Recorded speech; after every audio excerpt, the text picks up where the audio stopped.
Can you click on the Albany screen? Can I? When they talk, Maybe.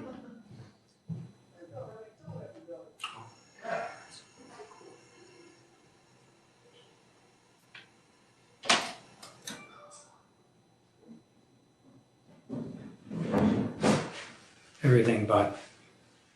I just saved this meeting into the paper, so Oh, you did? Okay. it's SWCC meeting. Oh, cool. That'd make it easier. I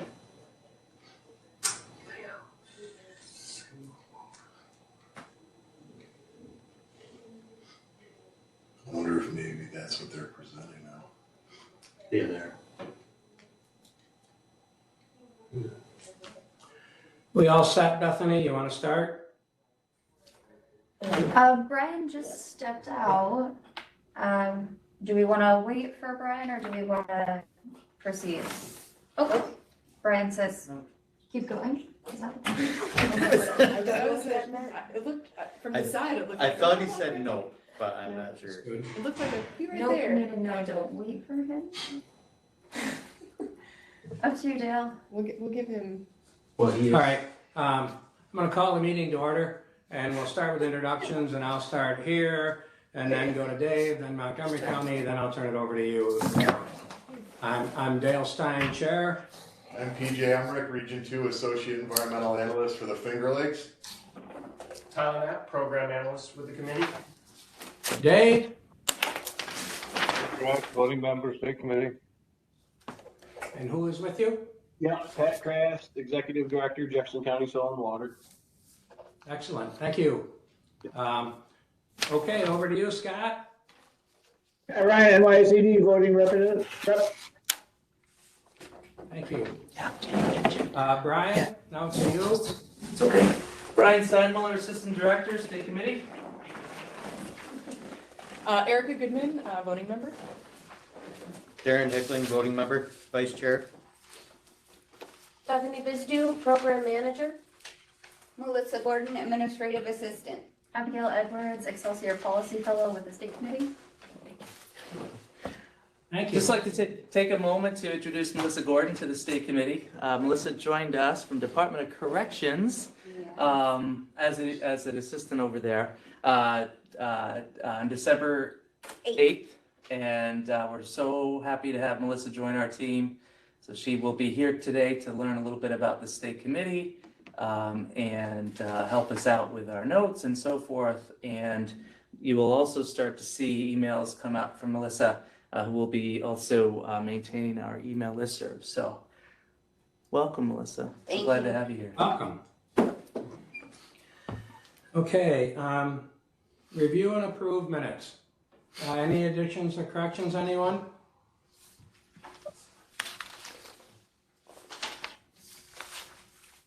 Motion to approve, please. So moved. Second. Moved by Dave and seconded by Darren. We'll go to voting. Dave? Erica? Aye. Darren? Aye. Scott? Approved. Thank you very much. Correspondence, staff updates. Brian? Yeah, so Dale, if you don't mind, I think we maybe go back and do our advisory member intros. I think we might have missed that. My apologies. That's okay. No worries at all. So just want to take a quick roll call to see which advisory members are with us today. Anyone on from Ag and Markets? Good morning, Brian. This is Jeff Keogh from the Ag Protection Unit. Good morning, Jeff. Thank you. How about from Cornell Cows?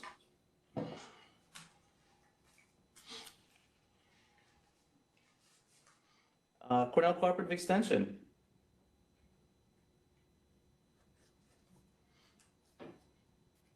Conservation District Employees Association. Hi, Dustin Lewis, Saratoga Soil and Water and CDEA President. Morning, Dustin. Welcome. How about DEC?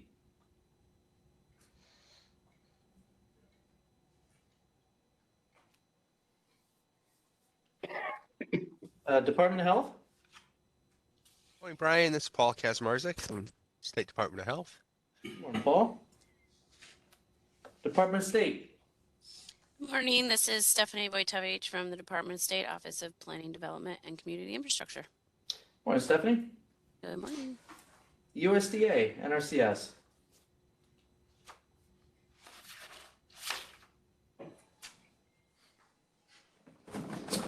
Okay, SUNY ESF. Hi, Brian. This is Steve Shaw. Hey, Steve. Good morning. Okay. We did some intros to our staff and our locations, but is there anyone else on the line? As opposed to me going through the staff list, just go ahead, take your phone off mute and address the committee. I see Ryan to start with. Morning, Ryan Cunningham, Region 4 AEA, the State Committee. All right. Any other state committee staff? Jennifer Clifford, Regional CRF Field Program Staff Manager. for Western New York. Thank you, Jennifer, and I heard Vic as well. Let you go ahead, Vic, one more time. Morning, Victor Giacomo, Regional Field Staff for Western New York. Good morning, everybody. Morning, Vic. Morning. Tim Clark, Engineer for the State Committee. Good morning, Tim. And Ron Bush, CNP Specialist with the State Committee. I was looking forward to joining everyone today, but my favorite barn cat Pickles jumped on my face and cut me. So if he does it again, we'll be calling him Relish. So it kind of hit me as that happened. So just wanted to share that. Oh, Ron, that sounds like a terrible way to start the day. I'm sorry. All right. Anyone else? Yeah, Brendan Jordan, CNMP Specialist for the State Committee. My face is unscathed. Okay. Not with State Committee, but Julie Suarez from Cornell Council. I joined a few minutes late. I apologize. Oh, no worries, Julie. Thank you. Welcome. Morning, Julie. Brian Jason Mulford joined, Ag Protection Unit Manager. Hey, Jason. Thank you. Welcome. Okay. Any other advisory members or staff? Okay, well, and I just want to welcome everyone else for joining us today. All of our conservation district partners and other partners across the state. Thank you so much. And I guess we are good now, Dale, to continue. Thank you, Brian. Thank you for everyone for joining us today. Next on our list is correspondence and staff updates, Brian. Sure. So I will provide some staff updates. Again, welcome Melissa to joining our staff. And on top of that, just a status of where things are with other positions. We're working hard to fill a number of our positions here at the division. And I think by the I was going to mention this later. We normally take January off, but I would like to propose that we actually have a January meeting. I think by the January meeting, we shall have some updates on the status of the executive director position and maybe some other updates as we work to fill positions. But right now, that's about all I have for that at this point. Excellent. Thank you. Yeah. We can do a January. I don't think it should be too big a problem. Work it out. Annual plans of work, Brian? Yeah, so last month we approved 56 of them, and actually 57, but I have a reapproval for you guys. So we only have 2 today, so the list will be short. But we have New York City annual plan of work, and Rockland made a couple of corrections, went back to their board, so we have Rockland on the agenda for today as well. So New York City and Rockland, both of which have been reviewed and recommended approval by their AEA, Ben Luskin. Motion to approve, please. So moved. Second. Moved and seconded. We can go to voting. Scott? Didn't hear you, Scott. Yeah, Barely. heard that quiet. Dave? Aye. Dave? Our volume's wrong. Erica? Aye. Darren? Aye. Approved. Thank you. Okay, thank you. Next is CLCPA, Brian. All right. Well, I do have an update. The Climate Action Council met for the 30th and final meeting yesterday. So yesterday's meeting was the meeting that culminated about 3 years worth of work in a final scoping plan for the state of New York, and really providing a roadmap for how New York will meet the targets of the Climate Leadership Community Protection Act, or the CLCPA.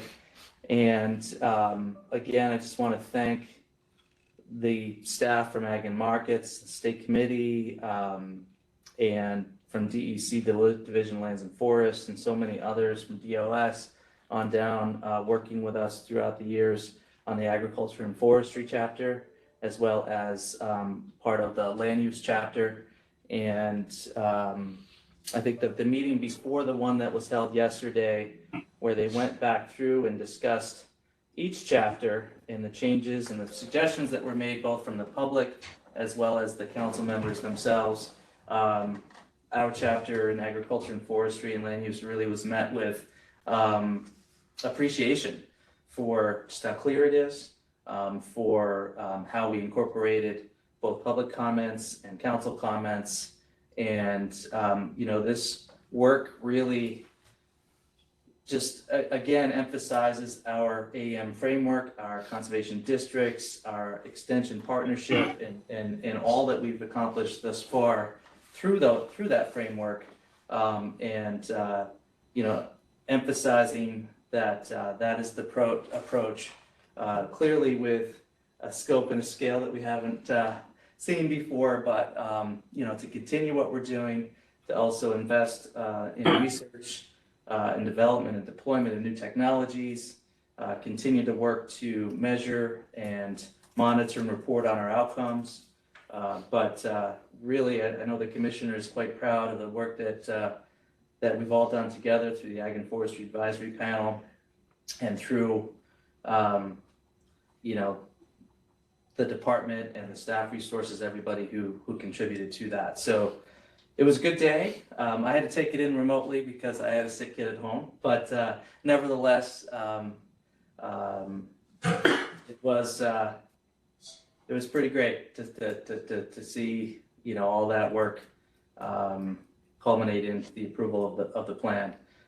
So I think there was 19 ayes and 3 noes, but the plan was approved, and I know that they'll be putting out information, press release, and all of the plan materials right now are publicly available. So I think in January again we'll spend a little bit more time going through the various strategies related to agricultural emission reductions, related to forestry and forest management and land use.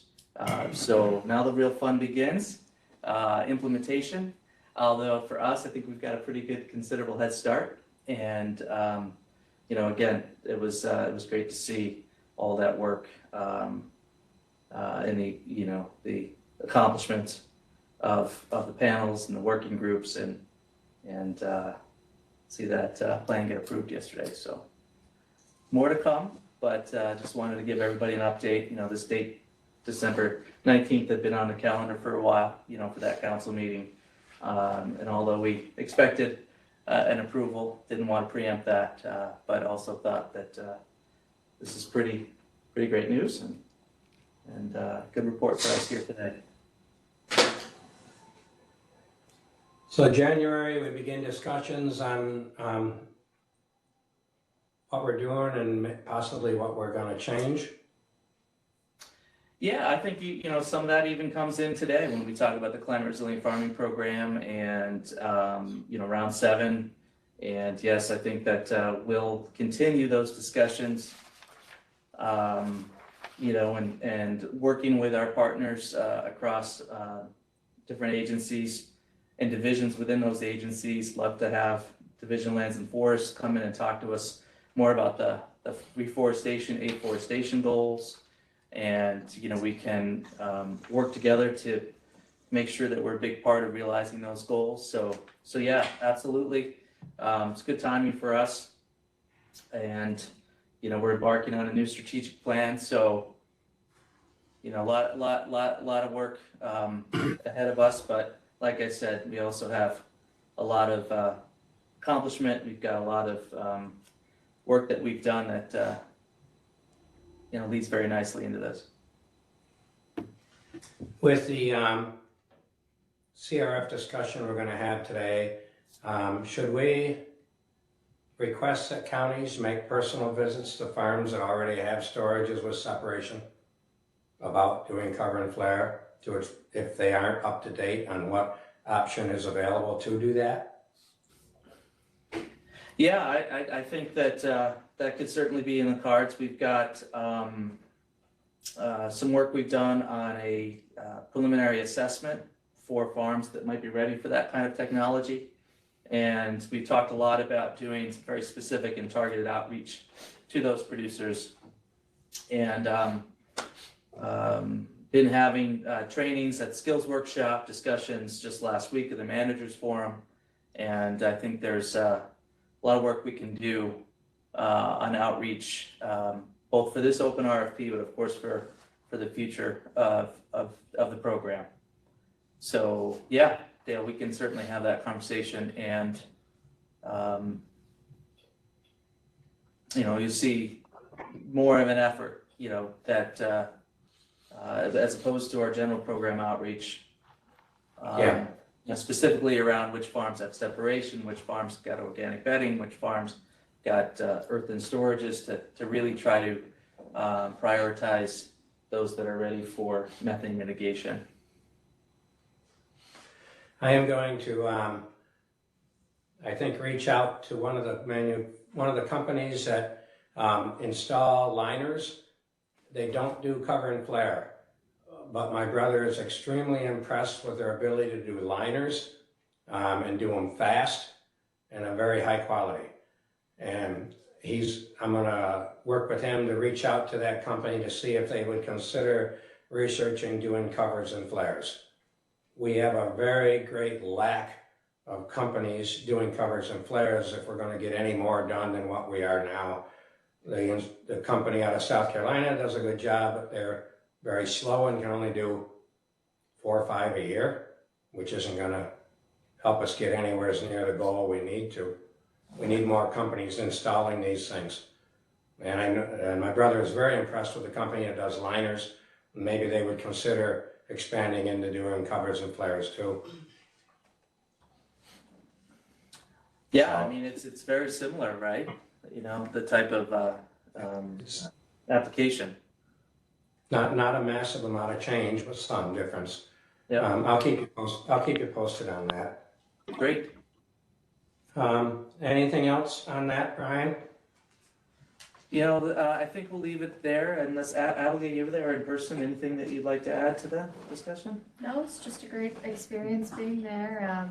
I think the comments were clear. Every Climate Action Council member was able to give a statement, Yep. and I think everyone was in agreement that this is really a historic scoping plan, historic goals, and a historic day yesterday. It's great. Yeah, so all of those council member statements will be also available in the minutes and recording of the meeting. So yeah, that's a good point. Yeah, that was a very nice addition to the vote. Can I just chime in and say congratulations? Oh, sure. This was a heavy lift for you, Brian, for the team. 30 meetings is just a sliver of the work that went into it. And I think you're right, Abigail, that this is a huge opportunity, an historic opportunity, and it's a heavy lift. So thank you. Thank you, Erica. I really appreciate that. It was a big team effort, and Jennifer and Greg, Abigail, and my name were one of hundreds of state agency staff that contributed to the drafting of the document. But what's really important too for this whole organization is that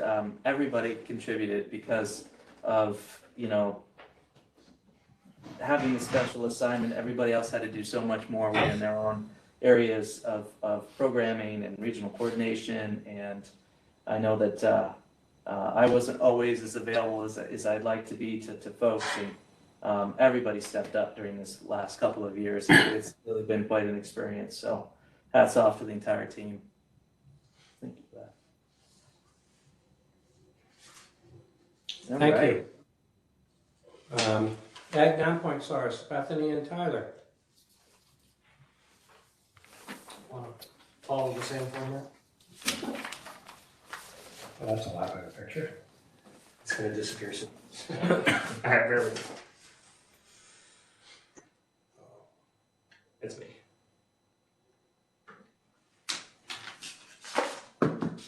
All right, everybody see the screen? Mm-hmm. Yes, okay, good. All right, good morning, everybody. Again, Tyler Knapp with the committee. Let me just get rid of some of these things. Ag non-point source kind of program update, similar tables and graphs to last time. Didn't have time this month to do any kind of analysis, so no fun stuff this time, just kind of straightforward numbers. Kind of similar to last month, 8 active rounds out of the total 28 rounds that we've had. So I'm following along on the bottom of the table right now, just kind of going through high level numbers. Right now, there are a total of 373 contracts in those 8 rounds, and that totals roughly $121 million. Pending contracts is basically round 28. We have 36 of those contracts that we are waiting on, and those total roughly $13 million. We have quite a few, about 172 active contracts. Round 21, 3 of those, I think we're going to go into a little bit more detail on that in a little bit here. And then we do have kind of a large amount of contracts that are going to be expiring or ending towards the beginning of next year. So we're kind of working through those details right now on reaching out to those districts and getting a status report on those. The active contracts that we have, about $61 million worth. And that moves us into the completed contracts. So for those 8 rounds, we have completed 157 contracts that have been implemented, and that totals roughly $46 million. So a lot of good work out there right now. Fun fact, I guess, I don't know if I went over this last time at kind of those graphs. The one on the left just kind of shows the total contracts that we've had across the entire program. So just over 1,100 contracts, and we're working through about 373 of those contracts right now, and then the breakdown is on the left there. So any questions on the status of these? I don't know, Bethany, if you want to go over some of those now, or if you want to do it shortly. Yeah, so I'll just provide a quick update on those 3 round 21 contracts. We were asked back in November to kind of look into those and see where they were at in their status of implementation. So we followed up with the regional AEAs, who then followed up with the respective districts. One closeout report has been submitted to us, and it is currently being reviewed by me. A second contract will be expiring at the end of this month, so 12/31 of 22. However, the district reported that the landowner involved in that project has indicated to them that they no longer want to move forward with the project, so that contract will be canceled and should be canceled somewhere around the end of the year. And for that third contract, that one actually expired on December 1st, and we were told that the project has been completed and should be closed out within the allowed 60-day window. So hopefully by the end of the year or early into 2023, we will have all of our round 21 contracts closed out or canceled and wrapped up. We can get them off that table list. Thank you.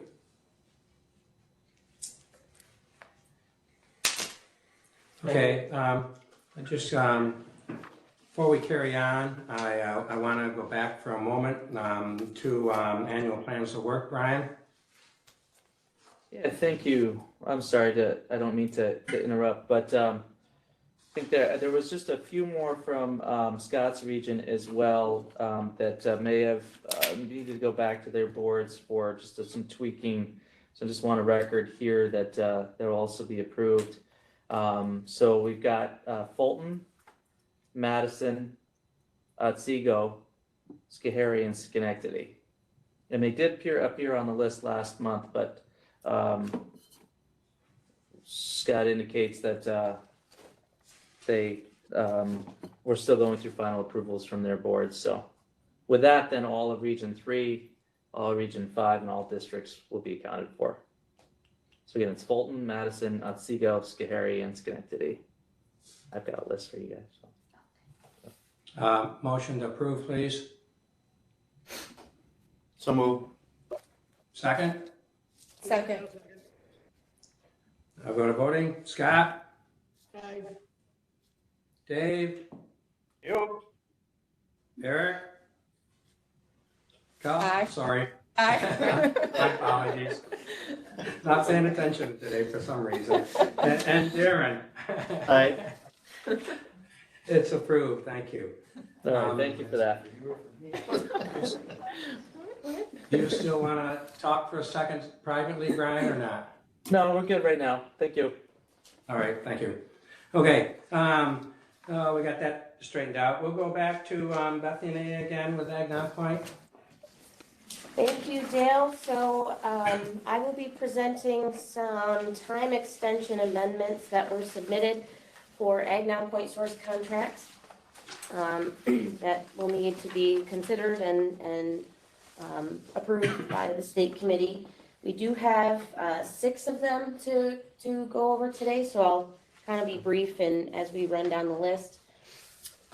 The first amendment that was submitted for consideration was submitted from Region 1 from Chautauqua County Soil and Water for a round 24 contract. The current contract end date is March 1st of 2023, and they are looking to extend that contract approximately 9 months for a new end date of December 31st, 2023. The reason for the request is shown here on the screen and was provided previously or in advance of this meeting. This request has been reviewed and is supported by Victor DiGiacomo, Region 1 AEA, but referred to the State Committee for consideration. Any questions or comments, anyone?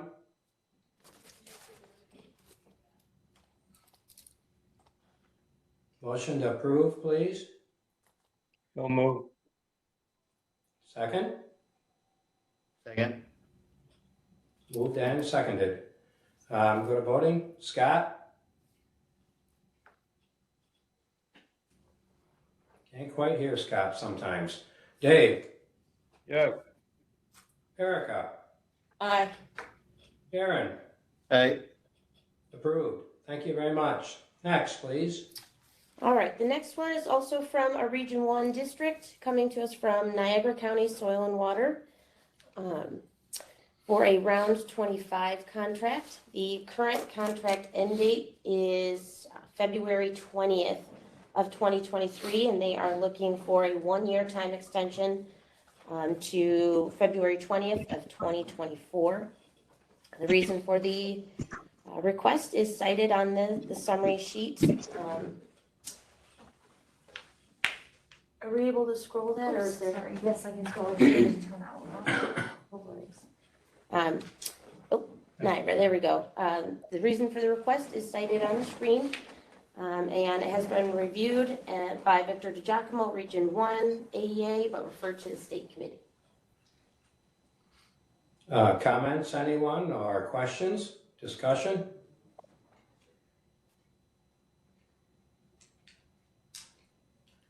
Motion to approve, please. So moved. There you go. Moved and seconded. Go to voting. Scott? Aye. Excellent, heard you that time. Yes, we Dave. did. Dave. Aye. Erica. Aye. Darren. Aye. Approved, thank you very much.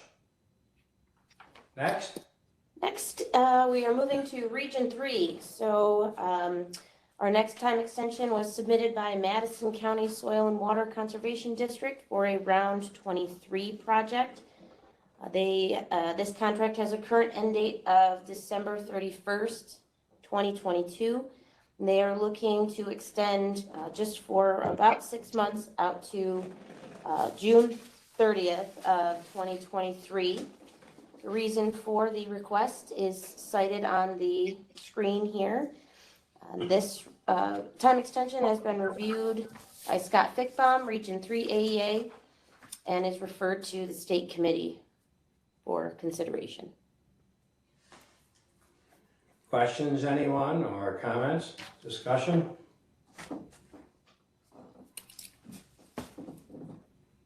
Motion to approve, please. So moved. Second? Second. Moved and seconded. Go to voting. Scott? Aye. Dave? Aye. Erica? Aye. Darren? Aye. Approved. Thank you very much. Next. The next time extension was also submitted by the Madison County Soil and Water Conservation District for a round 24 project. The current end date on this contract is March 1st of 2023. The district is requesting a 1-year time extension for a new end date of March 1st, 2024. The reason for the request is noted on the screen, and this has been reviewed and is supported by Scott Fickbaum, Region 3 AEA, but referred to the state committee. Questions, anyone? Discussion?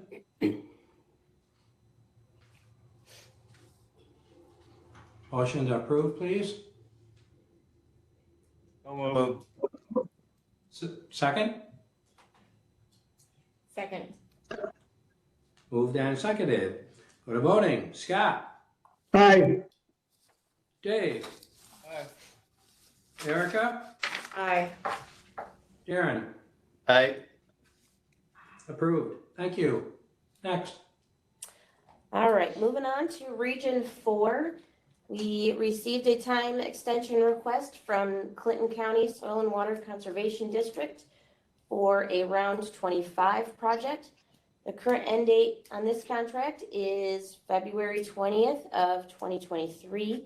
The district is looking to request a 1-year time extension for a new end date of February 20th, 2024. The reason is noted here on the screen. This request has been reviewed and is supported by Ryan Cunningham, Region 4 AEA, but referred to the state committee. Questions, comments, anyone?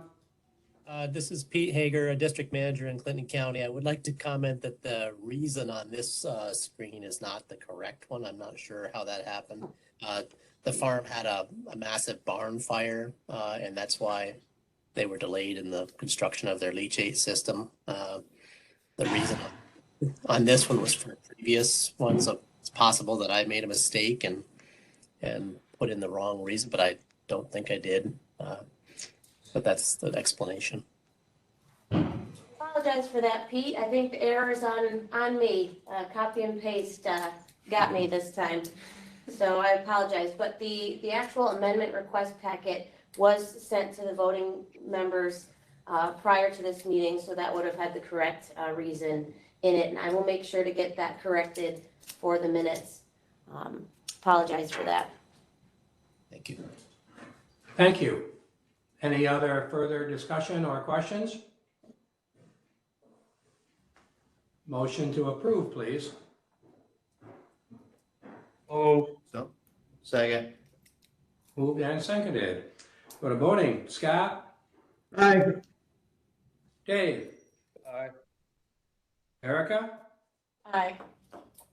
Darren? Aye. Approved. Thank you. Next. Thank you. So this is our last time extension amendment for the Ag Non-Point Source Program. This one was submitted by Suffolk County Soil and Water Conservation District for a round 24 project. The current end date is December 1st of 2022, and the district is looking to request an extension to November 1st of 2023 for the reasons that are cited on the page here.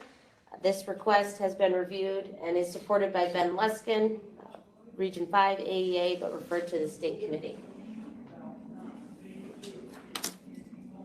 Questions, anyone? Comments? How many farms are involved in this then?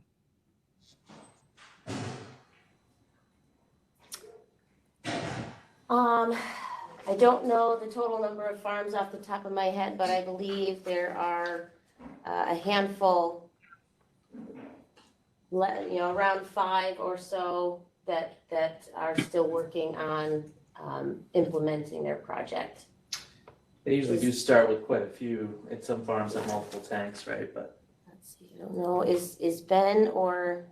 Ben's not on the line, his hand raised. Okay, yeah, Corey's if Corey on. can provide some more info. Corey, can you answer that? Yeah, good morning, everybody. So our round 24, off the top of my head, I believe serviced 24 growers with a total of about 47 tanks altogether between start to finish. And we're requesting the extension simply because for Suffolk County's Health Department, we have a pre-approved list of tanks. And since COVID, a number of those manufacturers have no longer serviced our area. And as we are getting a number of other generic tanks approved, in the process of being approved, we're going to need the extension just to get through that bureaucracy so that these growers can actually put those couple of remaining tanks to replace a couple of remaining tanks, which should not be an issue with the extension that we've requested. But again, as we're out of contract period, we didn't want to tell our growers, to start installing in good faith. Thank you. More information than you asked for. I'm sorry about that. Perfect, Corey. Thank you. Any other questions, anyone? Comments? Motion to approve, please. So moved. Okay. Second? And moved and seconded. Go to voting. Scott? Yes. Dave? Aye. Erica? Aye. Darren? Aye. Approved. Thank you very much. Who seconded that motion? We missed it. Dave. Okay, thank you.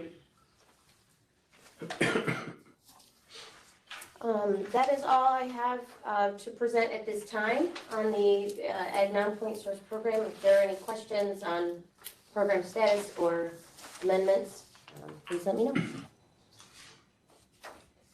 Excellent. Yeah, just a reminder, we're doing these program updates now, so that it's a little easier for us to do the RFP and rating sheet discussions later with folks on the line and our ethics opinion for districts and or farmers that might be applying. We'll have those discussions at the conclusion of the meeting, so that that's the last thing that we need to do. So that's why it's a little different this month. So I just wanted to let folks know that. Sure. CRF, Jennifer and Tyler. All right, we can do the same format as before. Let's present. Okay, similar slide, different program.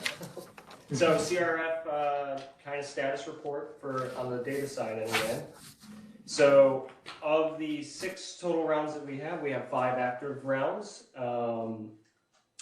We have roughly, almost $18 million actually in total contracts for those 5 active rounds with roughly 140 contracts. Right now we have round 6 pending with 36 contracts, and that totals roughly $8.5 million. Active contracts, there's 66 of those, and those almost total $7 million. Let's see, completed so far for those 5 rounds, we have 29 contracts, and that's valued at roughly $2.2 million.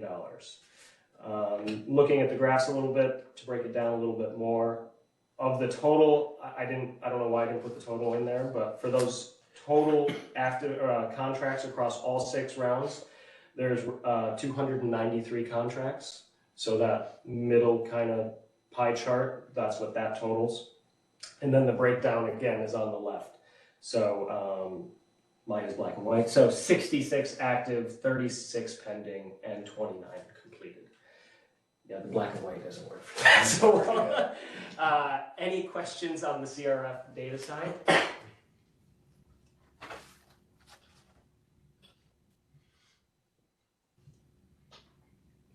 Jennifer, I don't know if you have other stuff to talk about, or is that all later? I do. I wanted to provide, thank you, Tyler, first for that update. That's helpful. Snapshot of the program. And I do have just one slide I wanted to share, just to give kind of an update of round 6.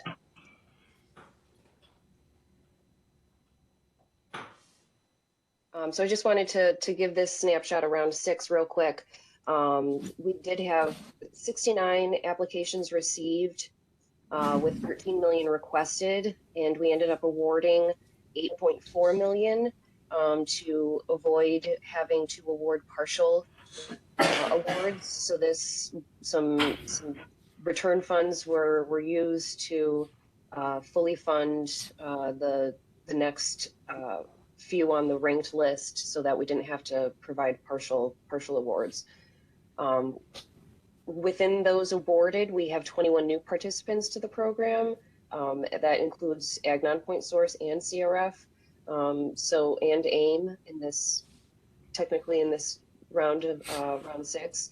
So those are brand new participants to our programs overall. So that's really impressive outreach that we were able to achieve, as well as districts in that they were able to work with this many new participants in this round.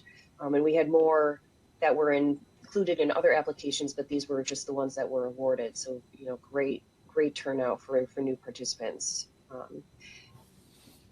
Within those awarded projects, we'll have 18,000 acres of cover crops implemented, 29 acres of riparian buffers implemented, and an estimated 68,000 metric tons of CO2 equivalent per year emission reductions is proposed in those projects that we've awarded. So that's all I wanted to share. Just a quick recap of round 6. Just we had some awards and then additional awards made. So wanted to kind of provide a final. Oh yeah, okay, perfect. I was going to share that, but yes, thank you. And then I do have a couple amendments. We do have 2 amendments this round, or this meeting, and they're both from Cayuga County. The first one is so that's Region 2. The first one is a round 4 project for Track 1. It's a cover and flare project where the contract ends this month, and they'd like to extend it for an additional year to the farm would like to bid. They have multiple cover and flare projects going on. They'd like to bid those together to hopefully realize some cost savings and some efficiencies in putting those projects in. So that's the purpose of their time extension. PJ does support and refer to committee. So that's the information I have on this one, Dale. Anyone have any questions on? We'll do these separate. The first one, questions or comments, anyone?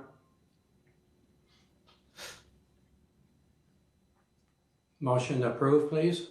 So move. Second.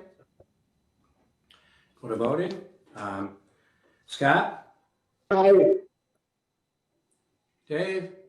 Aye. Erica? Aye. Karen? Aye. Approved. Thank you. We'll go to the second one now.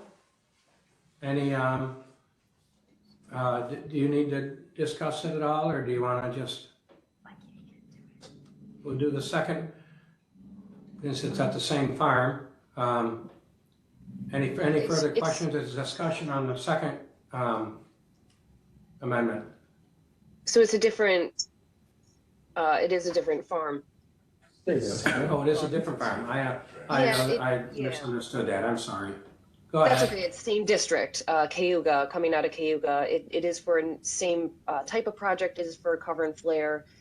They did have some delays for this project due to material shortages and some weather issues. So they're also asking for an additional year to complete their cover and project. This is supported by PJ and referred to the committee. Questions, comments, anyone? Jennifer, do you know the company that's doing the installation? Is it the same one for both farms? Brian Hall is on. That's a good question. I do not know that information. It is Brian Hall, the conservation Brian's tech on. at Cayuga. Brian's on. Oh, then he could probably answer that question. Yes, can you hear me? We can hear you. Thank you, Brian. Okay, perfect. That contract is awarded. The retrofits have just been completed for the pit itself, and it's Environmental Fabric, EFI, I believe. That is the contractor for that. It's spec. The materials are now there, but it's spec to go in the spring. Excellent, thank you. That's, I was wondering if it was EFI or not. All right. Anything more to add, Jennifer? No, that's all I have on this one. Thank you. Anyone else? Questions or comments, anyone? Motion to approve? So moved. And seconded. Second. Thank you. We'll go to voting. Scott? Aye. Dave? Aye. Darren? Aye. Erica? Aye. Approved. Thank you very much. Anything else, Jennifer? No, that's all I have until the round 7 discussion. Thank you.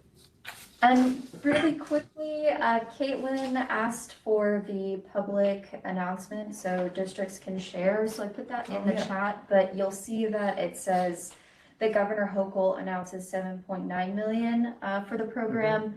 That is because we made those initial awards that amounted to 7.9 million, and then we made the additional awards. So the real number is about 8.4, just over 8.4 million, but the press release does say 7.9. So we have those additional project descriptions that we can make available. We can figure that out. Yep. Great, excellent. Before we go to voting, staff, is there anything else, Brian, you want to bring up before we do that? Voting reports? No, I don't think so at this point in time. I think we are definitely running ahead of schedule, but we might need all of that when we actually get into the RFP discussions later on. So I think that's okay. All right, we'll start here. PJ, anything? Business as usual in Region 2, a lot of closeouts, a lot of board meetings and trainings getting done before the end of the year, and finishing up the plans of work as well. And I'm just waiting on a couple more, but those will hopefully be in shortly, and we'll move those forward. Thank you. Thank you. Tyler? Nothing too specific, just a lot of data requests coming in after the managers meeting, which is great. So district managers are talking and thinking about it. I'm seeing a lot more watershed planning stuff, questions, data pulls coming in that sense. So just getting rough numbers of trying to assist districts on the number of farms that might be in their county. And DMP's implemented is the big thing, so. Thank you. Dave, do you have anything today? Nope. Anyone else in your office there with you that has anything to add? Probably the biggest thing we're working on is we're developing a Sandy Creek watershed 9-element plan. We have a stakeholder meeting starts January 17th, working with DEC, FLOPA, and Tug Hill Commission. So that'll be a lot of our work this coming year. Thank you. Scott, do you have anything? Plans is getting going on legislative days. I'll be a week earlier this year due to the legislature is off the week that we usually go. That's about it.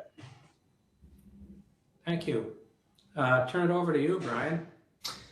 Well, sure. Well, thank you. And I wanted to also just mention that we had a very successful district managers meeting last week. Hats off to our regional coordination team, Vic and PJ and Scott and Ryan and Ben, and the whole team came together to put this on December 13th and 14th. Not the easiest time of year to put on a conference between either weather and the holidays and everybody being so busy, but happy to report that we had all but maybe just a couple of conservation districts not there. And the agenda was pretty thorough, and just going to go over that really quickly with everybody. But we provided state committee reports, so program managers were all on hand to provide reports. I also provided a briefing on the strategic plan. We had our Ag Non-Point Source Cape Waste Storage Program, Bethany, Climate Resilient Farming. We gave an update there. AIM-Base, EBM program, Lauren was out and gave an update. Performance measures in state aid. And then, of course, we had an open forum for all programs and topics. In the afternoon, we had our farmland protection team out. So Jason Mulford and Jeff Kehoe and Kate Tulutke and Dave Bain. Of course, the other members of the ag protection team all contributed to that as well. So we were out there to talk about the farmland protection implementation program, agricultural assessments, review of local laws, right to farm, sound ag practices, solar development, and again concluded with an open forum. And then the next day, we had a great forum on district operations, including recruitment and retention. Vic DiGiacomo began that discussion and then went into a facilitated discussion where Chaz Miller facilitated a group of panelists, Mark Gaston, Erie County, Corey Nellis, Montgomery County, Mark Berger, Onondaga, Caitlin Stewart Hamilton, and Sam Casella, President NYACD. Of course, had a lot of questions and answers there as well. And then we rounded out the 2 days with a discussion on our Climate Resilient Farming Program, the CLCPA, the Soil Health Climate Resiliency Act, Environmental Bond Act, the Climate Smart Commodities Grant Opportunity, looked at round 7 and beyond, and had a broader climate discussion with an open forum and questions and answers. This was the first time we got together in person since 2018. And I think the only criticism we received was that it was too short and that we should, consider even adding another day to the agenda. So I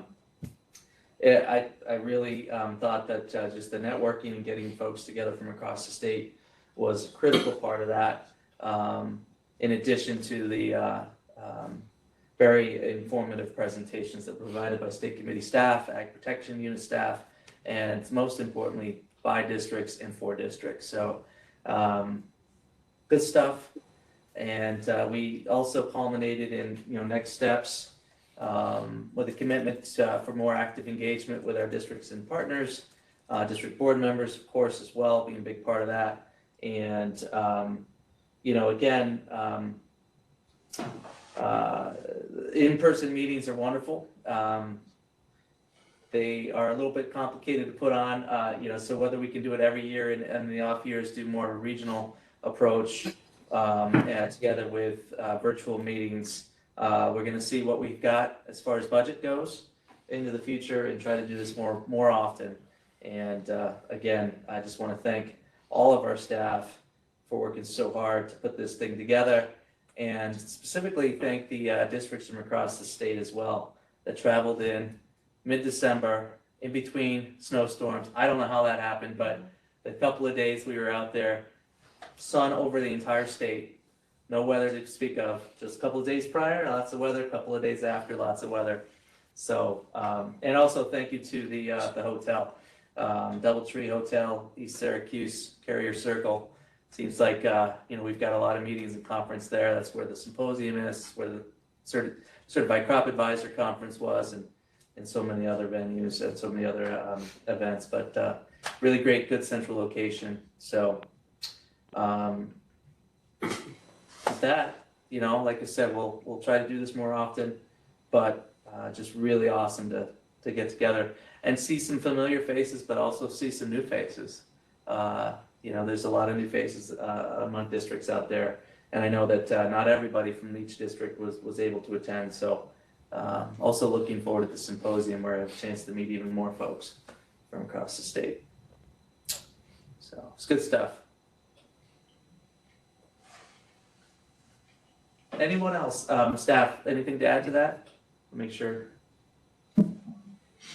PJ, Vic, Ryan.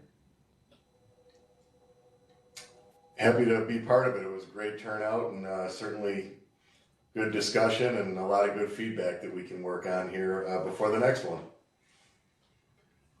Absolutely. Thank you very much. All right, that's all I got. Oh, yeah, Erica. Oh, okay. Sorry, I I got didn't to know run you this were part. It's okay. Don't worry, I've been that way all day. And I don't have anything to add, so. Okay. Yeah, I'm good. I'm all set. Thank you. Thank you, Darren. Nothing further from me. Nothing? Thank you. Nothing further for me. All right, I'll go down through the list of advisory members. Ag and Marcus, Jeff, Jason, you guys have anything to present or to report to the committee? Thanks, Brian. This is Jeff Keogh. I do. Later on today or tomorrow, as promised, we're going to distribute a contact list. The Department of Taxation and Finance has found a way forward regarding ag value assessment technical assistance, and essentially it's a county-by-county list of liaisons that will be there to answer your questions related to the administration of ag value assessment. Fair warning, they will be learning along with you, so be patient, and you can always contact either Jason Mulford or myself if you have more specific questions. Thank you. Well, thank you, Jeff. That's a great follow-up from last week's discussion. Appreciate that. Jason, anything to add? Only thanks to the state committee for reconnecting the Ag Protection Unit to districts, making sure we have good communication between the two agencies. So thank you. Well, thank you. Hey, Jason, can you mention briefly the Farmland Protection Working Group meeting that happened on Friday during the snowstorm? Forgot about that one. Yeah, I guess it continues. So I think there's some need to explore further research, and I think we'll have another meeting in February. I think there's a lot of the statistics are still up in the air as far as some agricultural impacts associated with solar development. So we're still exploring that as well. Thank you, Jason. Didn't mean to put you on the spot, but thank you very much. That was great. No, the only other thing I would mention is we're expecting a revised memorandum of understanding with NYSERDA, and that should be probably signed at any time, probably before your next meeting. Great, thank you. Okay. Cornell Cows, Julie, anything to report to the committee? Everyone.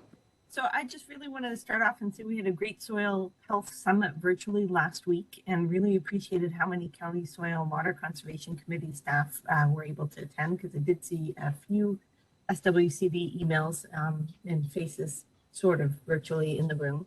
And also really wanted to thank Jennifer for giving a great presentation and kicking off.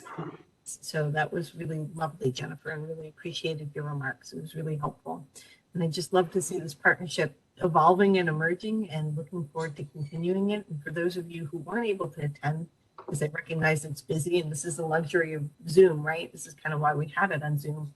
If you're really curious about some of the presentations, we'll have the video of the conference up on our soil health website I'll put the link in the chat for anybody who wants it. I don't think it's up yet. I think they're still like formatting or whatever it is, whatever magic that has to happen behind the scenes.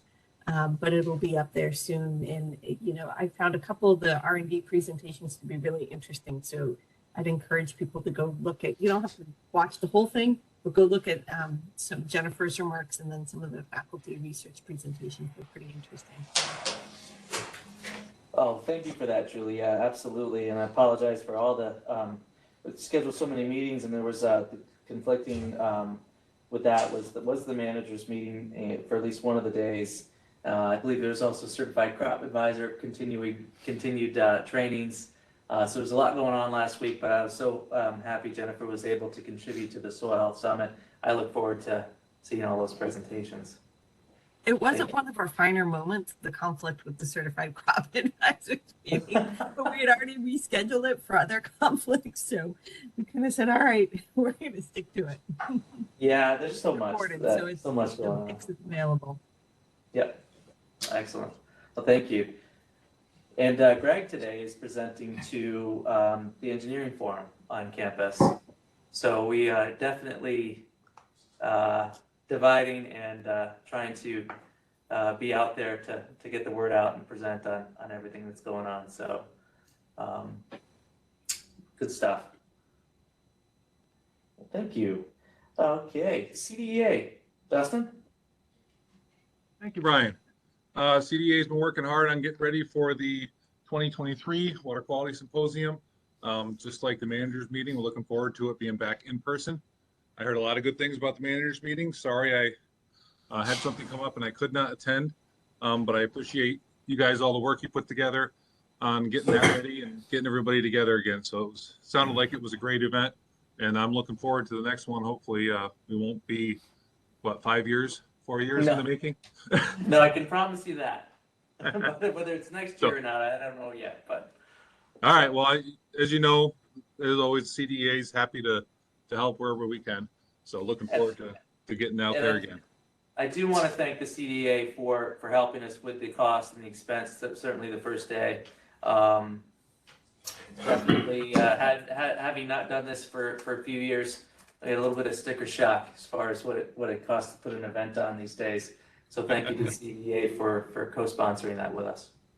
Yeah, no problem. Look forward to the next time. All right. Thank you. Since our first roll call, just want to ask again, anybody from CCE on the line? You know what, Brian? I apologize because I meant to include this in my update and I did not. Beth Claypool, who many of you know from Wayne. Oh. That's now public. Extension will be go. We couldn't hear that. Julie, I'm sorry, we're losing your audio. Oh, sorry. Okay. Can you hear me now? Yes, we can. Sound like one of those like Verizon commercials. Sorry about that. So Beth Claypool is actually retiring from Wayne County Cooperative Extension, and I apologize as I was supposed to put that in my remarks, but we'll be surfacing a new representative if that's okay with the group. And please do join me in congratulating Beth on a well-deserved retirement. But wow, it's a loss for us at Extension. No doubt. When is the effective date? Shockingly enough, so she kind of surprised everybody because she didn't want a big fuss. And those of you who know Beth will probably recognize this as her. So she's gone at the end of December. Oh, wow. Yeah. So it's kind of tragic for us that she's going, but also really happy for her too. Yeah, Dale, I'll prepare something from the state committee. It's been wonderful to have Beth with us over these last few years. Dale, I know that you guys used to travel together to a lot of meetings as well, and years. Yeah, she'll be missed. Many years. I worked with Beth when she was in Genesee County Cooperative Extension. So long ago, I don't even remember how long. Thank you, Julie. And you know Beth, she's trying to get away without too much of a fuss, but it would be nice to see something for her. She's just absolutely. Okay, well, thank you for that, Julie. Anybody from DEC join us?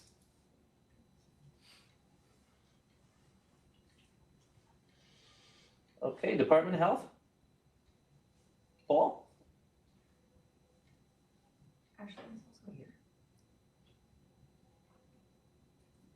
Paul, you still with us? I see. Here we go. There he is. Yeah, now I clicked all the buttons. Click them all till something works. Yeah. Yeah, I'm happy to report a couple of things. That the revised filtration avoidance determination is basically out of the health department's hands and into could be published this year, which was our goal, to have it published before the end of the year. Just needs a couple of more signatures from the governor's office, and we're good to go. Excellent. The other thing is that all the issues regarding the watershed agricultural program in New York City watershed seem to have been worked out. It's taken longer than expected. They had a major audit done. Unfortunately, all funds were accounted for, so there was no issue with theft or misappropriation of funds. One of the things that's really slowed things up was staff retiring during the COVID period, and new people coming on board that had to be brought up to speed was a big issue, and also, of course, a change in administration that happened. And anyone who's familiar with bureaucracies can sort of understand very quickly why things would move more slowly than expected. But everything seems set to go for next year, which makes everyone very happy. Thank you. Excellent. Well, thank you, Paul. I also see that Ashley has joined us. Ashley, do you have anything to add to Paul's remarks? UH?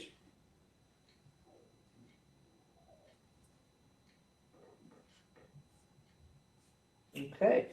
Stephanie, DOS.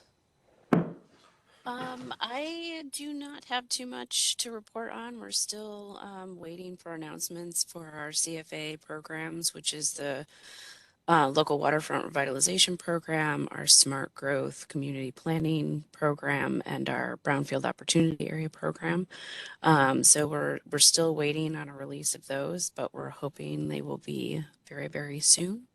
And that's about it. Looking forward to what's coming down the pike with the Climate Action Plan. Wonderful. It was great to meet and work with Sarah Crow through that, and she said that she's got a great team. I would agree with that. So everyone,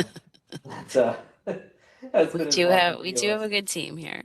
yeah, absolutely. So look forward to that as well. Yeah, that's all I've got, and everybody happy holidays. Well, thank you very much, Stephanie. Has anybody join us from USDA and RCS since our roll call this morning?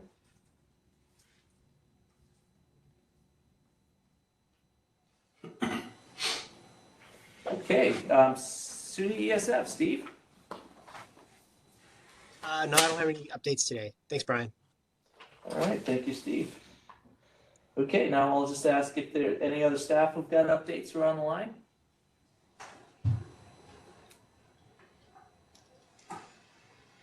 Brian, this is Jennifer. I'd like to just follow up on Julie's remarks about the Soil Health Summit. It was a great event, well attended, and I appreciate the kind words about my remarks. I think I heard a lot of support for our CRF program, which is great to hear. I did provide an update, a status update as I did for the committee on where we are and where we're kind of looking forward to going in round 7 and beyond, and kind of some of those links to some of the other climate initiatives that we're hearing about. So those were kind of the remarks that I hit on, and this was really a kind of a follow-up summit to the first one that we had that developed the roadmap, the soil health roadmap. There were some great presentations, research, and that we're supporting, as well as is being supported by other partners and funding. And there were some good follow-up discussions in the afternoon about some specific topics that will kind of help push the initiative on some of these soil health things that we're doing, and even the standards that we've been talking about, soil health standards, voluntary standards, that the team at Cornell has been starting to work on through the research that they've been doing in the lab and analysis of all of the soil samples that they've been taking statewide. So just some good information. If you do have an opportunity, the link has been put in the chat to look into that. And thank you to Julie for mentioning that today. And yeah, it was a very good event. Thanks. Well, thank you, Jennifer. Appreciate again your participation in that, and just the whole team being able to cover all these different events that are concurrent, and it's great. Thank you. Any other staff reports? Hey Brian, this is Victor. I just one more comment on soil health. I just wanted to mention that last week the Western New York Soil Health Alliance convened their annual soil health workshop and annual meeting. They had a great turnout, even though the weather did impact their meeting. They had a great turnout between the virtual and in-person options, and American Farmland Trust joined forces with them to convene this year's agenda and workshop. But I think it's still pretty obvious that this is a great example of a local initiative led by farmers on soil health related issues. So just thought I'd bring that up. They've really been there at the ground level, no pun intended, for many years, and it's great to hear that. Do you know by well, we can look into it, but it'd be really interesting to see the farms that participate in that alliance out there in Western New York. Yeah, absolutely. They do have a list of participants, and it's getting larger by the year, so that's great to see. Awesome. Thank you, Vic. That was another thing that went on last week. Wow, it was a busy week last week. All right. Other staff reports. Hey, Brian, it's Ron. I won't go into specifics on all of the list of things that we're working on, but I would just want to reflect that, like the quick peek into the past 120 days, our calendars have been just jam-packed, working with our partners on lots of different program updates, tools, assisting planners and district planners with new AIM products, ideas, the new CAFO permit. So the partnerships and new partnerships have been forming, and it's been awesome to work with all those folks from NRCS, DEC, Cornell, ProDairy, et cetera. So, that's just a simple breeze through of some of the work we're doing. Some of the stuff in the future is developing some really good trainings for the Water Quality Symposium. And that's going to be, that information is being forwarded out by Caitlin Stewart and, all those folks doing the organization on that end. But, we do some work in that in the background. And we're also, this isn't the official announcement, but we had our first meeting yesterday, and we're looking to put the final developments on CNMP training to be hosted again by Cornell University, allowing us to use one of their great rooms. So we're looking at the first week of April for another CNMP training, which would be, we just did that last year, but we're trying to catch up for some previous years. And we're also listening to the planners out there who are in a spot where they're looking to pursue certification and want to refresh or take this for the first time. More to come on that in the future. And the last thing, as far as trainings and assisting districts, we also were able to procure some weight scales that will allow us to do trainings and assist districts with manure spreader calibration. So we've been helping folks understand how to work with their farms to do a manure spreader calibration where they can see the volume of manure that their spreader holds, and then assign that, do a manure analysis and see what those nutrients are, and then find out what they're actually applying per acre on those fields, and then adjust their nutrient management plan. So the department and us, they're sitting right next to me, a brand new set of scales that we're looking to enhance our trainings and offer those to districts for their use as well. So We haven't developed the final language on use of those, but more to come there as well. Ron, I'm so glad to hear that. I'm so glad that you got them, that the procurement has come through. Wonderful. Yep. Very cool. Thank you. Other staff reports?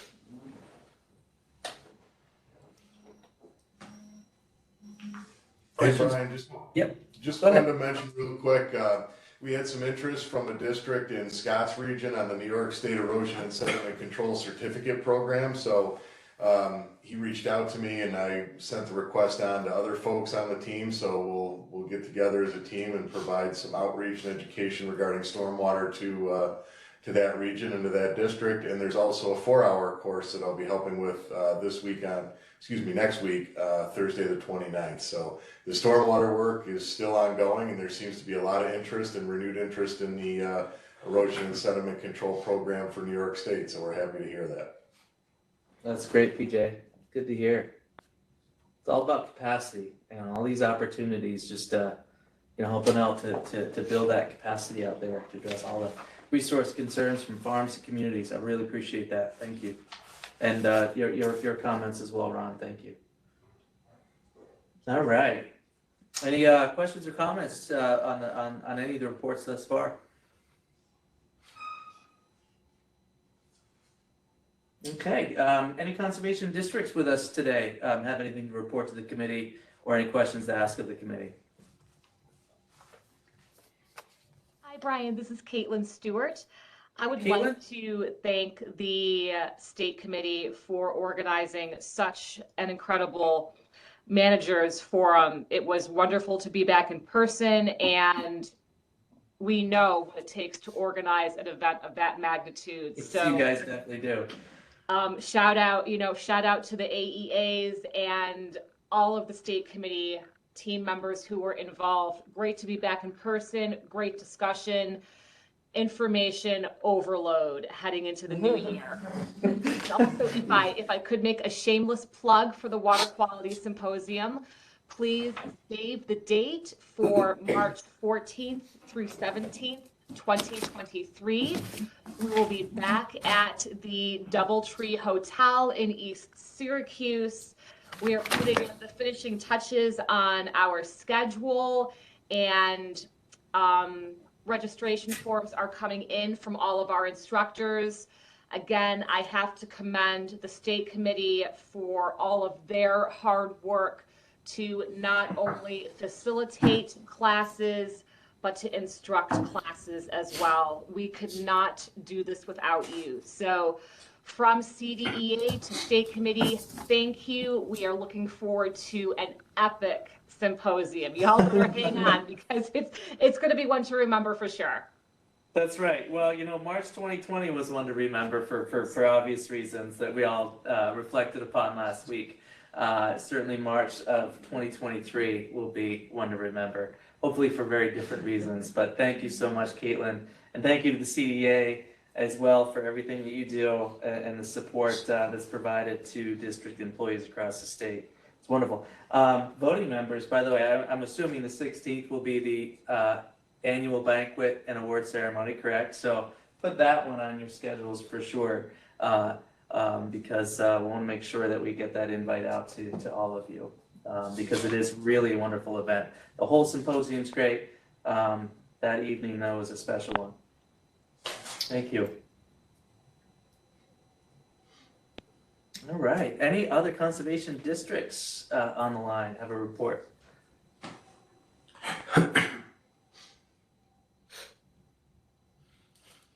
Okay, partners and members of the public who are on the line. If you've got a report or question to ask of the committee, now is your chance. Go ahead and take your phone off mute.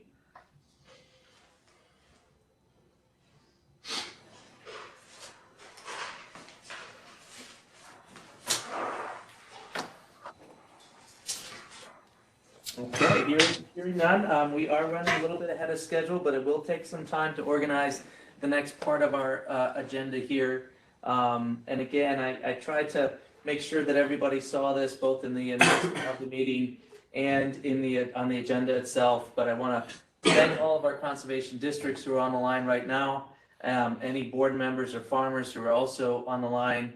According to our ethics opinion advisory 0309, we will ask for recusals at this point in time. So if you're in the room, in one of the physical locations, we just ask that you leave that room.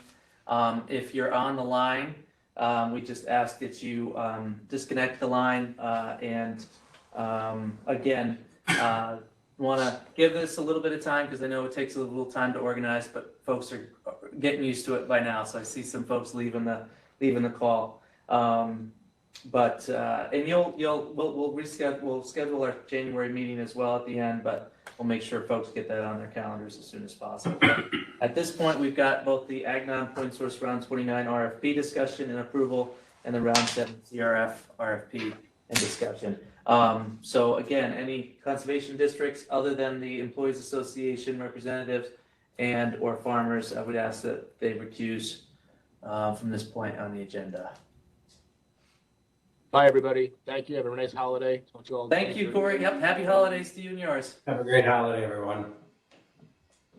Happy holiday, everybody. I see Opie's left the room, Dave, so we're good there. Yep. Thank you. And we'll just give this a minute. Everybody stretch your legs, use the restroom, facilities, whatever you might need. We'll be back at it in 2 or 3 minutes. How's that sound?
We'll get started here in just a minute. Neil, I believe you're with Putnam County Soil and Water District. We would ask that you recuse by dropping the line. If you're not active right now, we'll do that for you, but thank you. Again, this is not an executive session, so members of the public who are with us right now are welcome to stay, but as we discuss the competitive requests for proposals, we just need to have any district representatives and or farmers in the room who may be applying under either Ag Non-Point or CRF. Okay.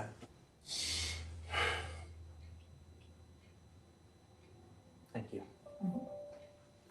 All right. I believe we can begin. I think we've got round 29 Ag Non-Point source first, correct? Yes. Okay, thank you.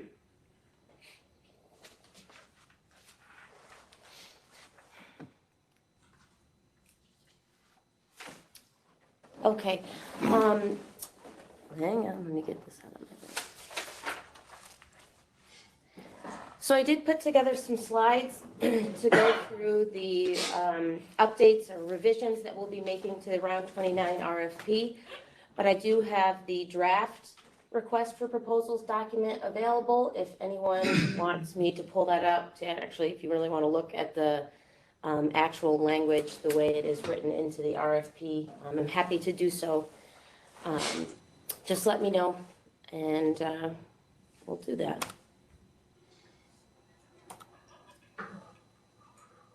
Maybe. There. Okay.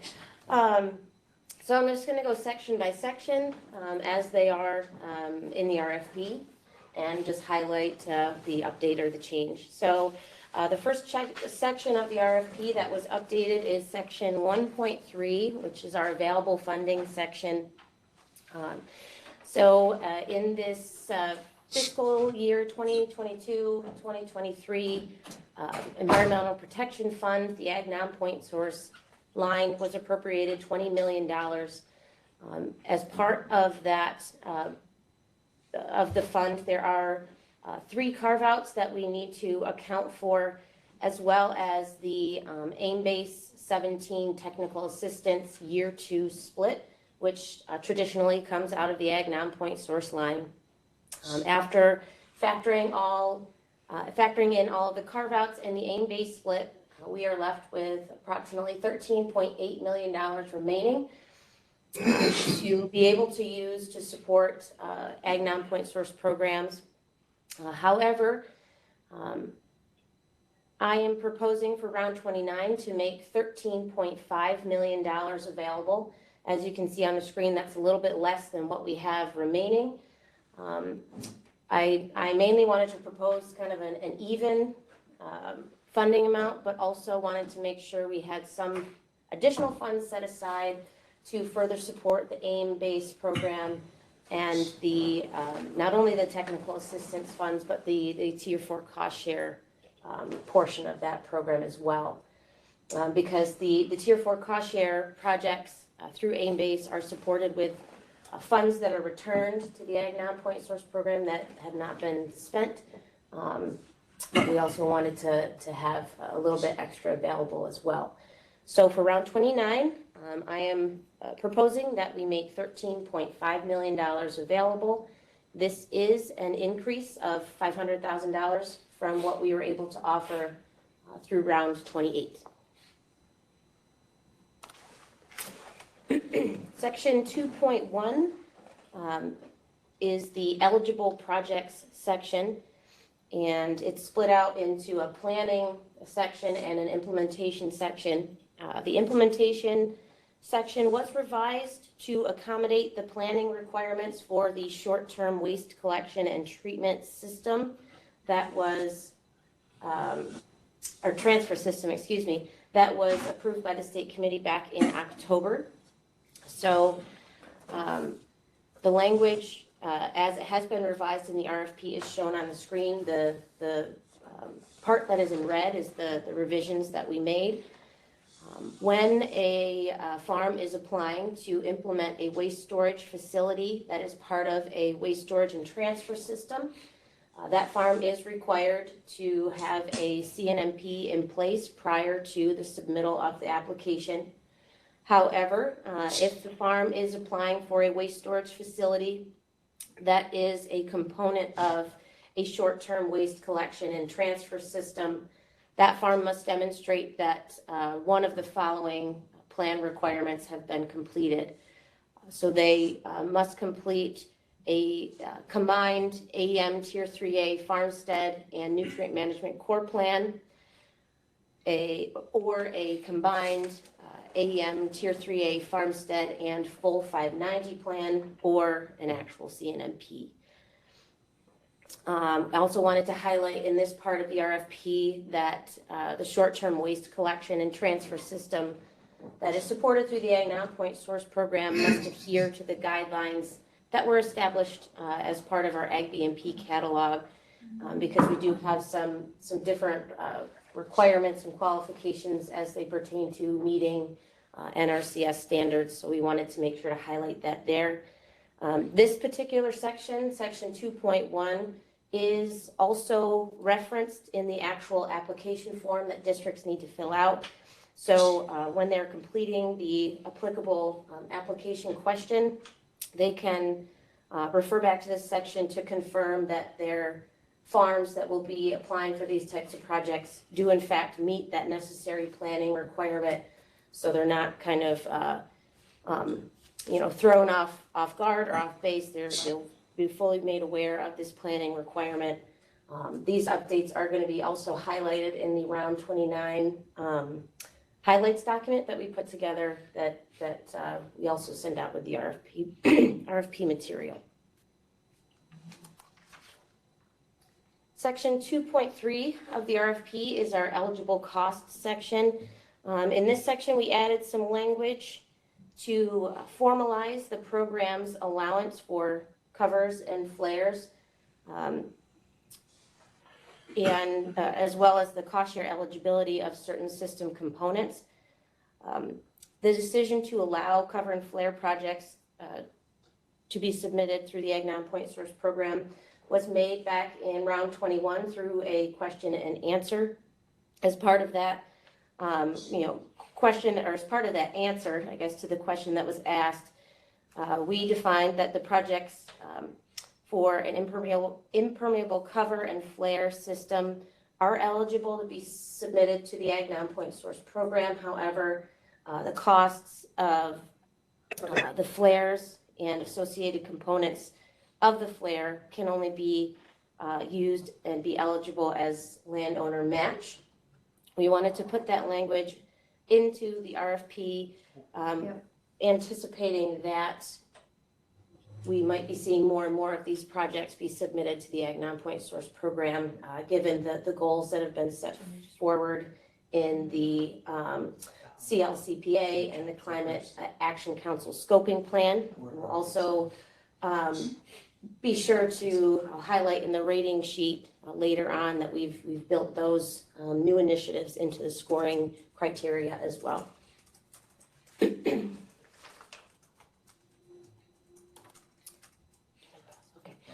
Section 3.1 of the RFP is our timeline section. And I just wanted to highlight here what our proposed timeline is for the release of round 29. So we are intending to release the RFP in January of 2023.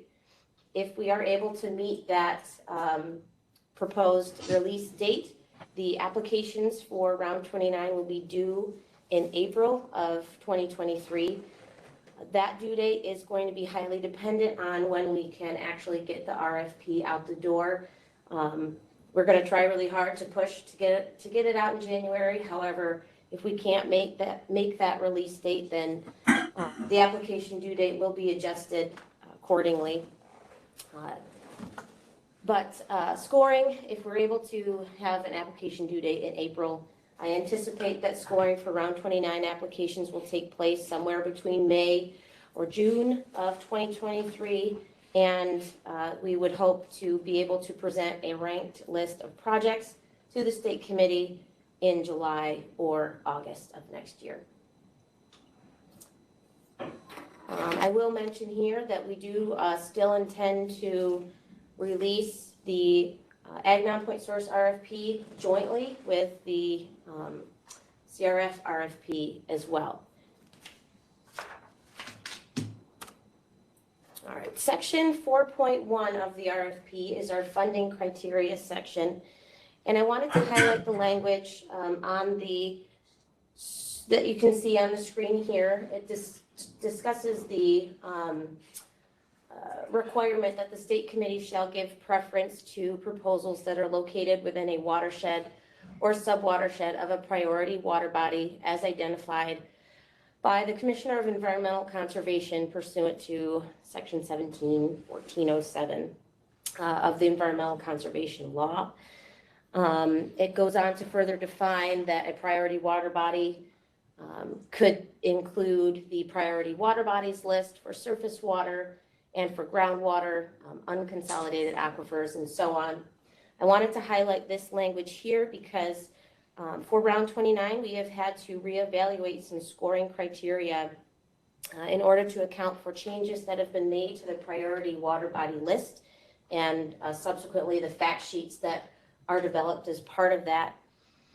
The water body assessment methodology has been updated, and as a result of the changes to the methodology, the priority water body list fact sheets no longer include information about the potential source of pollution.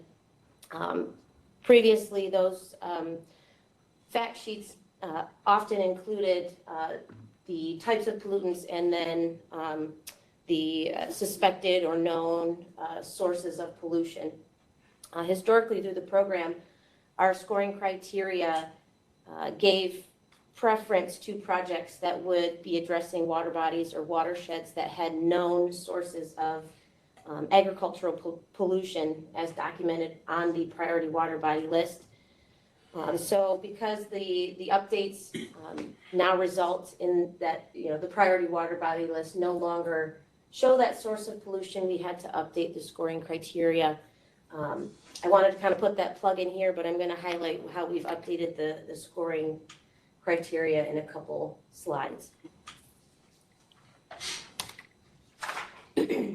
Section 6.1 of the RFP discusses the contracts that are, I guess, put together and developed for all the projects that are awarded funding. This section discusses what the standard contract term is, or the length of the standard contract term for our planning grants as well as our implementation grants. As it's written in the RFP, the standard contract term for planning grants is 3 years. We are going to maintain that standard contract term for any planning grant that may be submitted to the Ag Non-Point Source program. However, I would like to propose that we increase the standard contract term for implementation grants from 3 years and 3 months to 5 years. I wanted to make this change in order to give districts and farms more time after the project has been awarded to be able to implement their projects and hopefully reduce the number of time extension requests that the committee receives and that the districts have to work so hard to put together all of the supporting documentation to submit those requests to the state committee.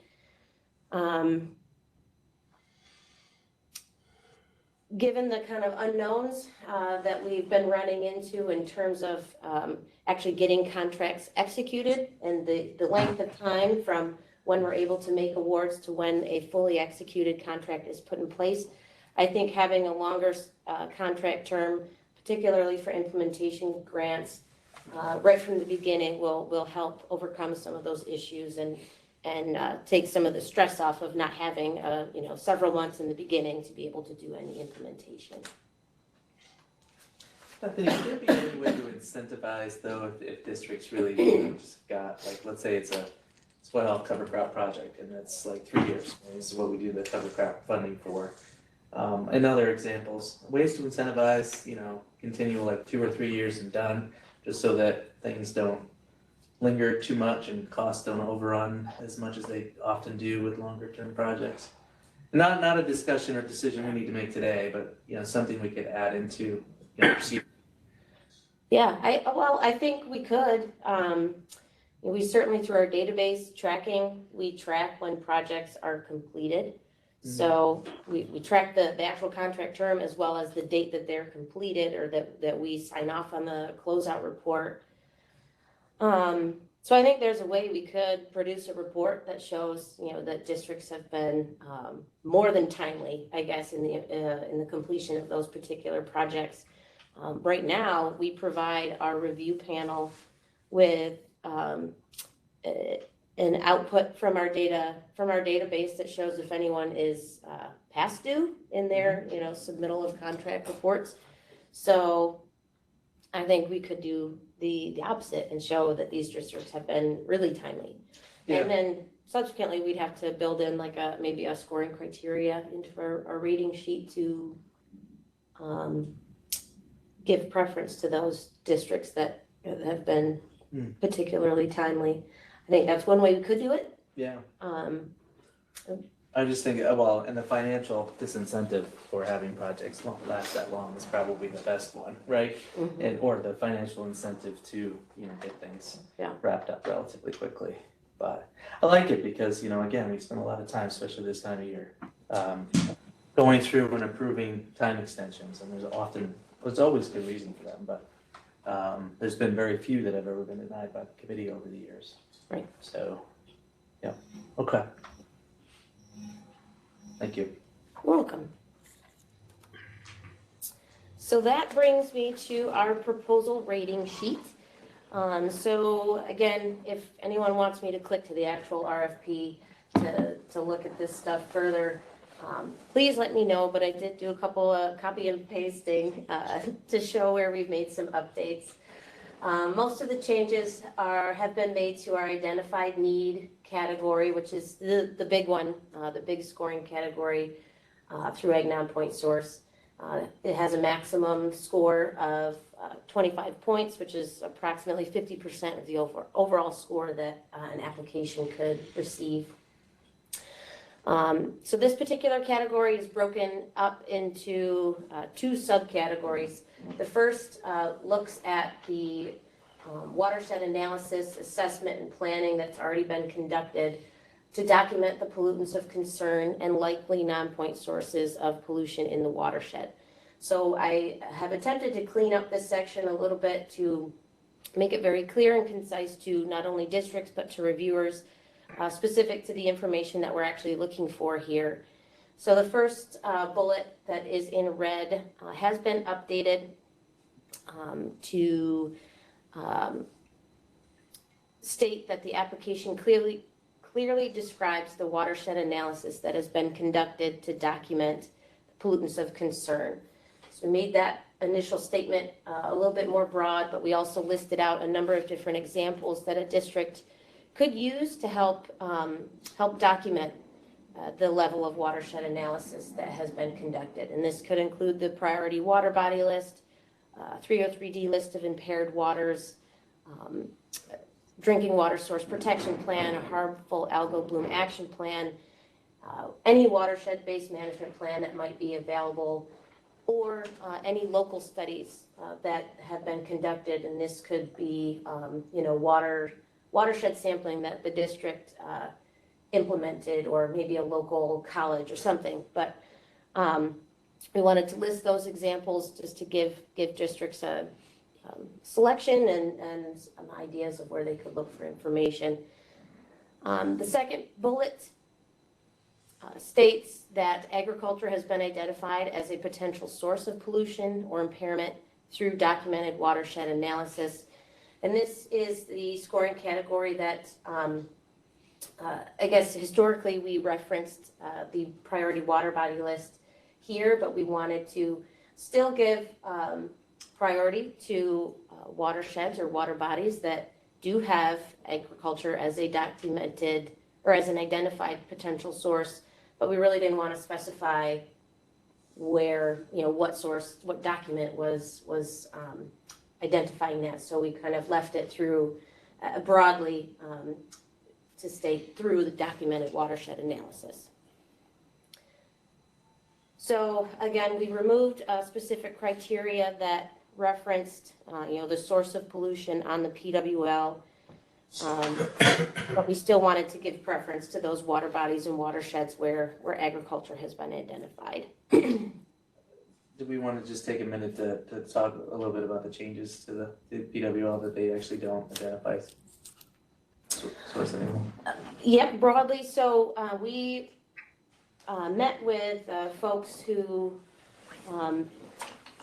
manage that process, and they shared with us that the methodology that is used now to assess the water bodies has been changed. They are looking to make a more standardized process, and also one that has very solid set of data to support the water body assessments. So the assessments now are consistently lined up with the best uses, and that's kind of goes back to the water body classifications that are identified by the DEC. So Class A water bodies would be like a drinking water source, B, bathing and recreation, and so on. So they've lined those up more consistently and have put together a methodology that requires a certain number of water quality samples, as well as a certain time frame, and then they have matched those up with the published water quality standards that are established through the DEC, and that is how they now assess the water bodies. But because the data it's pertaining or specific to identifying the source of pollution is unreliable, and maybe not so available. That is why they have taken that off the actual priority water body fact sheet. So we kind of had to adjust our scoring criteria accordingly so that we could account for those changes now that that information is no longer available through the PWL. Thank you for that. Thank you. Very good. Was that more than what you were looking for? No, that was perfect. Okay.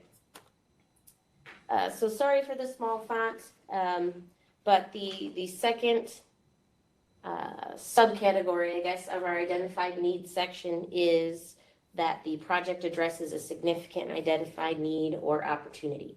So here I have added a scoring criteria. It's basically just the language as it's written in the RFP, so we can make sure that we're still being consistent with our soil and water conservation law, 11B. So that is the portion of the law that talks about the Ag non-point source program. So we want to still give some honor to that and make sure we're still meeting the intent of our law. Let's see, further on down, the bullet that says selected BMPs are needed to address an executed consent order for compliance with state CAFO permit. I just updated that to make sure some of the terminology that was previously in that category now is kind of consistent with how things are termed now. And we also added a category that is specific to planning projects. So plans to be prepared will advance BMP system implementation and adoption. That's something I tried to pepper in a little bit for this round because I felt like a lot of our scoring criteria were specific to implementation projects. And I think maybe we want to encourage more planning projects to happen, and we certainly can fund them through the Ag non-point source program. So we wanted to make sure that we had scoring criteria that helped assess those. We've often revisited that year after year about whether it should just be focused on implementation, and every time we do, we decide, no, there's still room for planning outside of what resources are available to an aim-based contract. And maybe we could highlight that a bit in all the watershed, 9-element watershed plans, the watershed-wide plans that are out there now. A lot of them have specific goals and targets on AEM planning activities. So we know that there are a lot of priority watersheds that could use that level of support outside of the AIM-based program. So, maybe we should be highlighting that for folks. 'Cause you're absolutely right. We, continue, it's in there, but very few over the years. Which, I mean, that's a testament to where we are in the program, but there are still some potential needs for it. Absolutely. So in our second scoring category in the proposal rating sheet is our project will support other conservation efforts category. And again, here I've added a bullet that looks to further support planning projects. So the project will promote participation in or further the priorities of the AEM program. And that last bullet there, you can see in red, is the one we revised. So it now includes the CLCPA. And did I have a typo there? No. Oh, okay. Oh, okay. Thumbs up. So I've revised it to include the CLCPA and the CAC scoping plan. We have removed from this scoring category the criteria that reference the methane reduction plan and essentially replaced it with the reference to the CLCPA and Climate Action Council scoping plan. We recognize so many practices have co-benefits related to climate, right? So, Agnon Point Source has been and will continue to be a great program to help us meet those goals. Thank you. Thank you. Although I don't have a vote, but I just wanted to add that. Okay. So that concludes, I guess, all the changes that I made to the proposal rating sheet. Just real broadly, I will talk about some of the updates that have been made to the application form. In general, I have reorganized some questions and deleted some questions that were no longer relevant to try and make a more organized and well-flowing application form. I feel like I retweak it every year just to clean it up and make it flow a little bit better. Through the Agnon Point Source program, we require a landowner certification and signature form to be filled out by each participating landowner. That's been in place for a couple of rounds now, and it was an actual page of the application form. This year, we will be separating that out from the actual application form that was suggested to us by a district, and I think it was a really great idea. We require landowners to all submit one individually anyway, so I think it made it more complicated to actually have it a part of the application packet. So it will be a standalone form that will be required to be submitted with the application packet.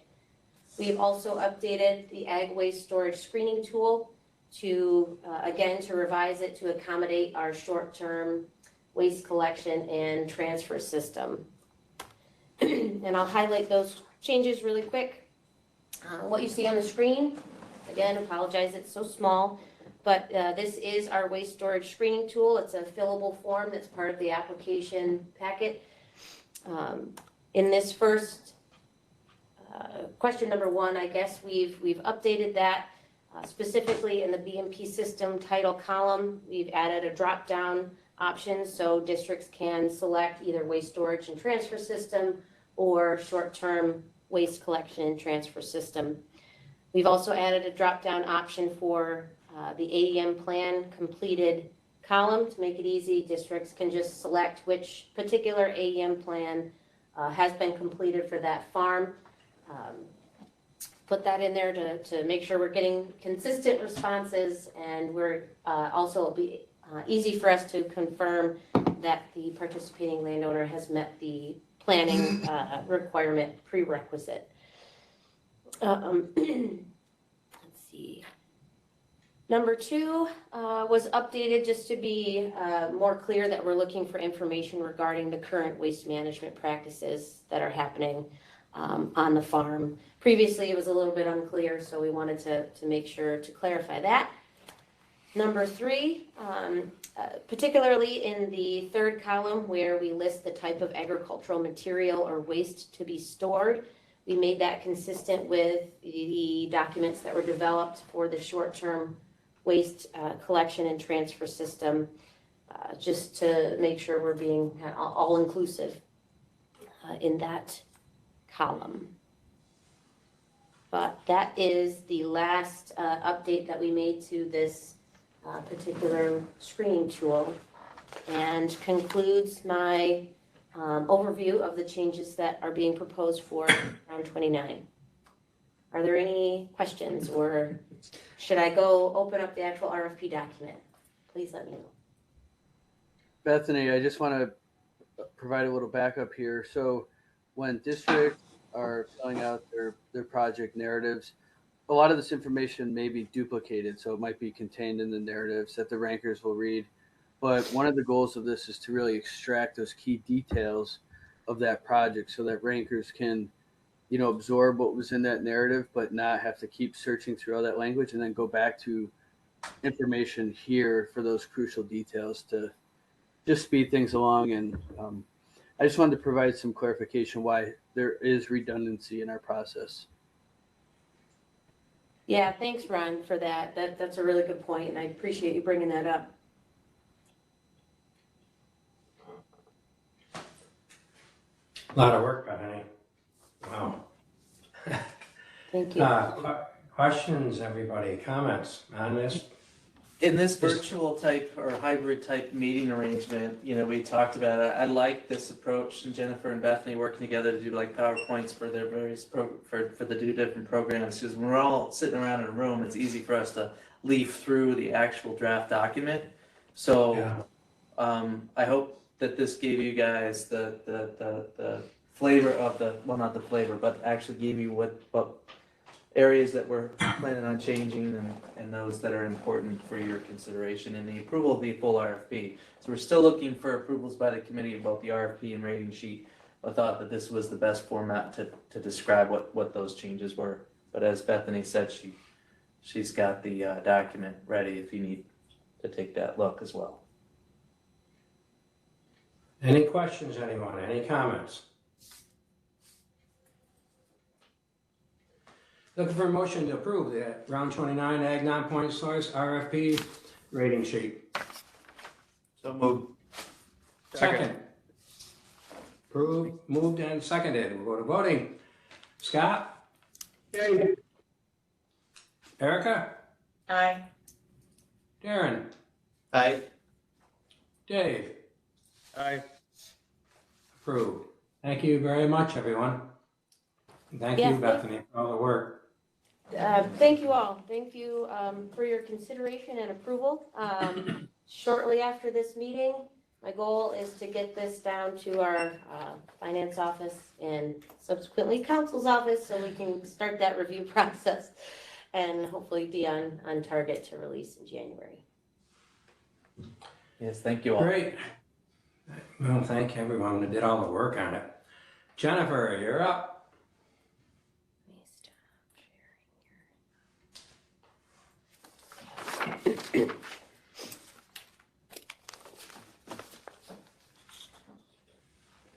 Great, thank you.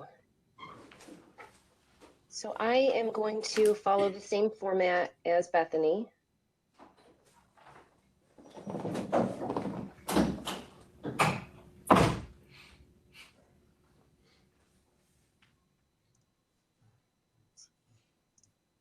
And so I'm going to go through changes on slides.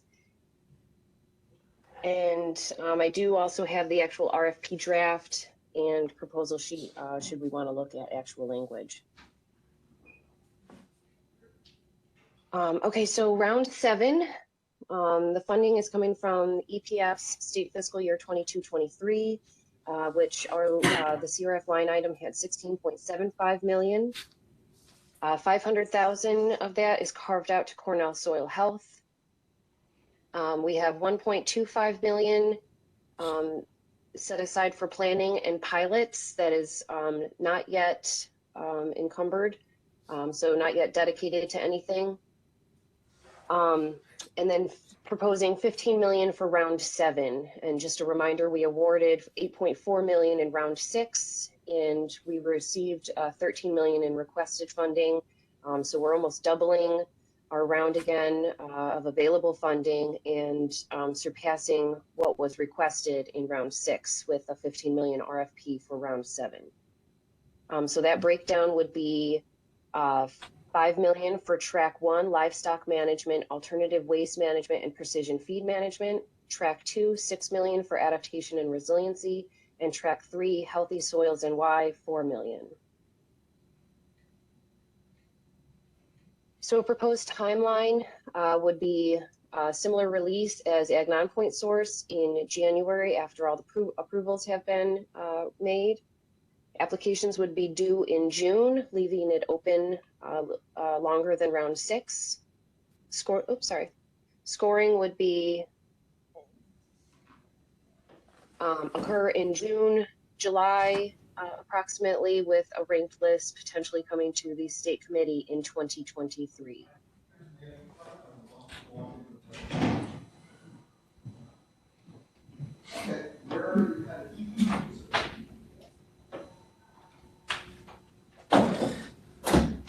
Jennifer, you want folks to hold any questions till the end or ask questions as we go along? Because there are some significant proposed changes to this RFP than what previous rounds were, so we just want to make sure we're leaving enough time for discussion. As we go along is fine. If there are any questions, we can discuss as we move through the slides. Happy to pause and discuss.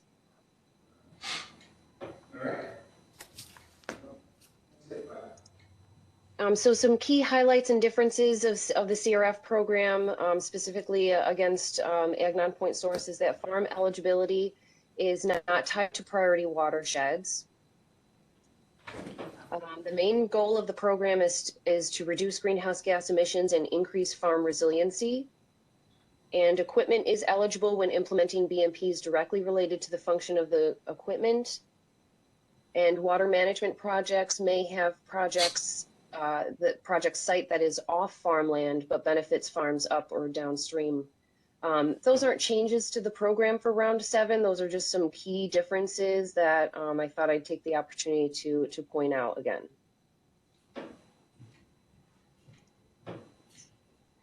So in round 6, we did introduce the new participant benefit. The definition was a farmer who has not been awarded a draft Ag Non-Point Source or AIM implementation funding.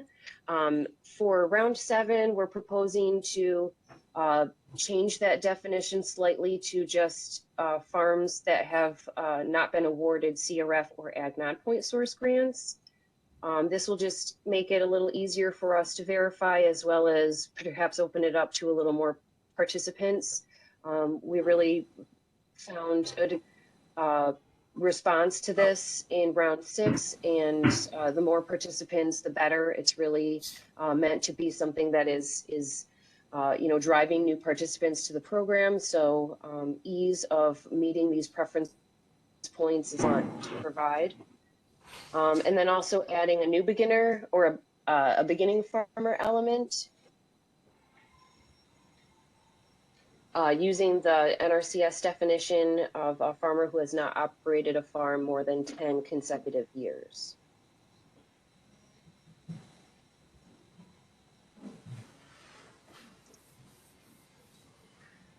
So no changes from round 6 for our match requirement. Round 6 had an 80% state, 20% match, and that'll remain the same for round 7, with 100% cost share for outreach and technical assistance. That mostly relates to projects in track 3 soil health, but is not limited to that.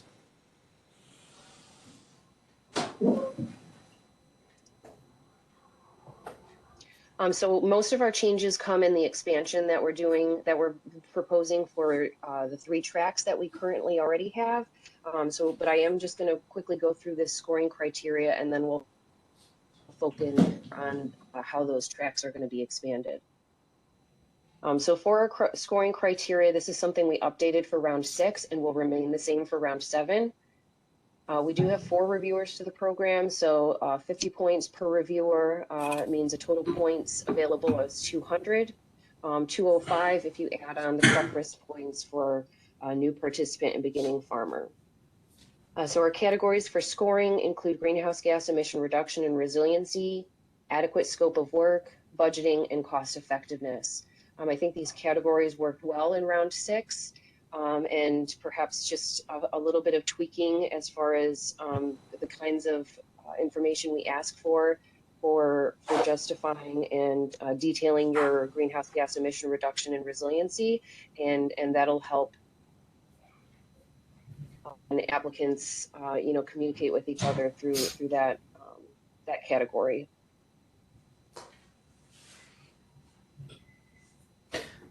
Hey, Jennifer, can I ask a question? Yeah, go ahead. The new participant and beginning farmer, should that be an or? Are we looking to give 5 points for either a new participant or beginning farmer, not 10 points if they meet both? Yes, thank you. That's a good clarification. Or, yes, or. And it would be maxed at 5 points. So that would be not something you can double up on, but something that is a maximum award of 5 points. And it can be, eligibility can be received either way. Okay, thank you.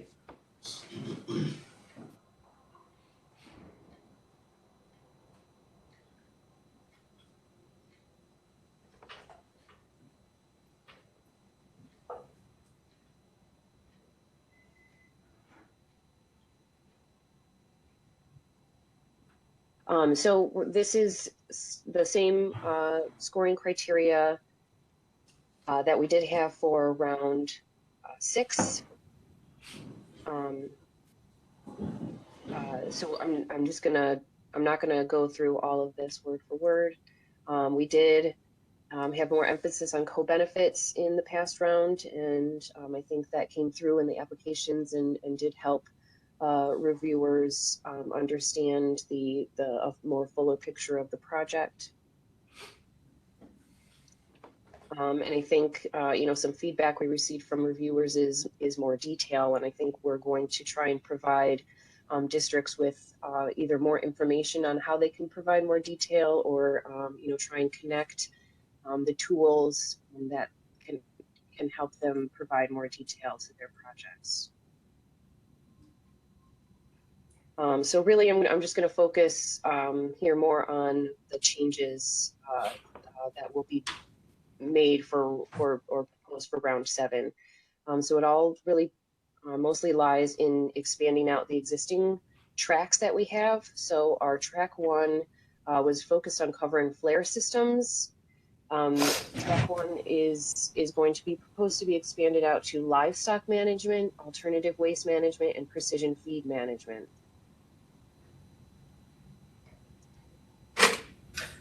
So Dale, you had asked the question.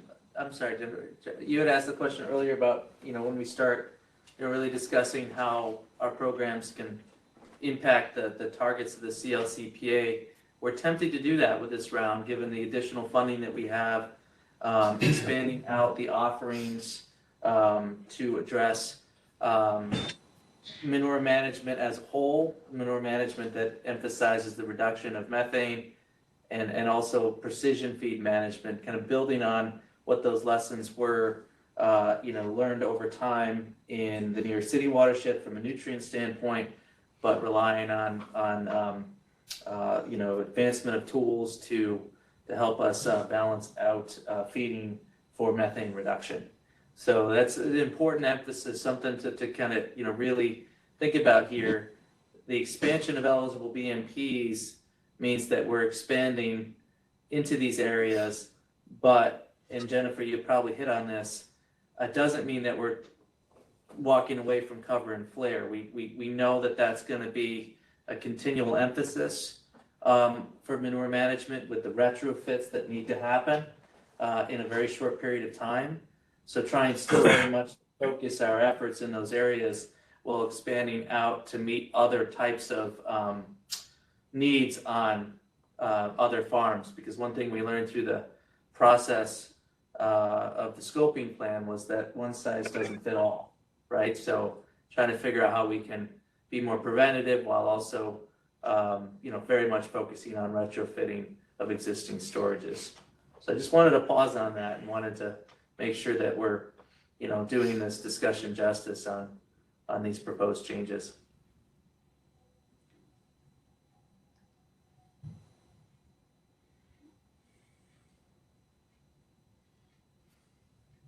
Thank you. And we Yeah, can that's. Yeah. Yep. Go ahead. Yep. We can move on to other sections. Just wanted to, make sure that we preface the expansion of the RFP, in additional resources, but also in, additional offering. So it does state in the RFP that, the expansion for track 1 does include additional eligible BMPs, but is, the preference, there is still a heavy focus on cover and flare projects. These BMPs in red are the ones that are being added. Solid separation equipment was included previously, but now we want to emphasize that more, that can be a standalone project to help, perhaps take a farm step by step into a cover and flare system. And then providing some alternatives for innovative treatment or even treatment that avoids emissions. Track 1, you'll have to discuss in your proposal how you're going to either reduce methane or avoid methane emissions through what you're proposing, the BMPs that you're proposing.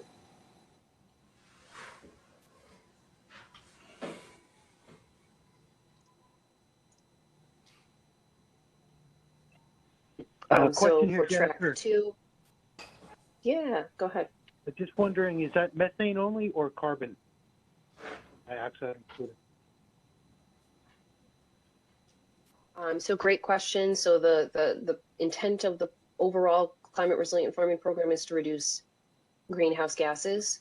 So carbon and methane would be, included in that. But track 1 does have a specific focus on methane emissions.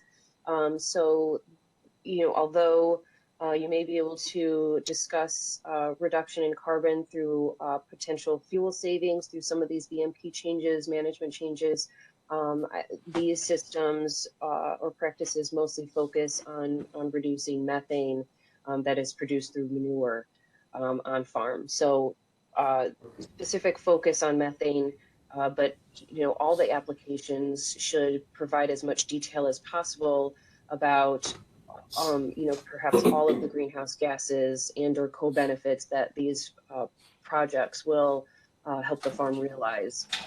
It just allows us to understand, what it is, cost effectiveness is kind of where it most plays into that, we're receiving additional co-benefits from a project that already has, cost share on and just helps realize our goals and these heavy targets that have been set in CLCPA. Thank you. You're welcome.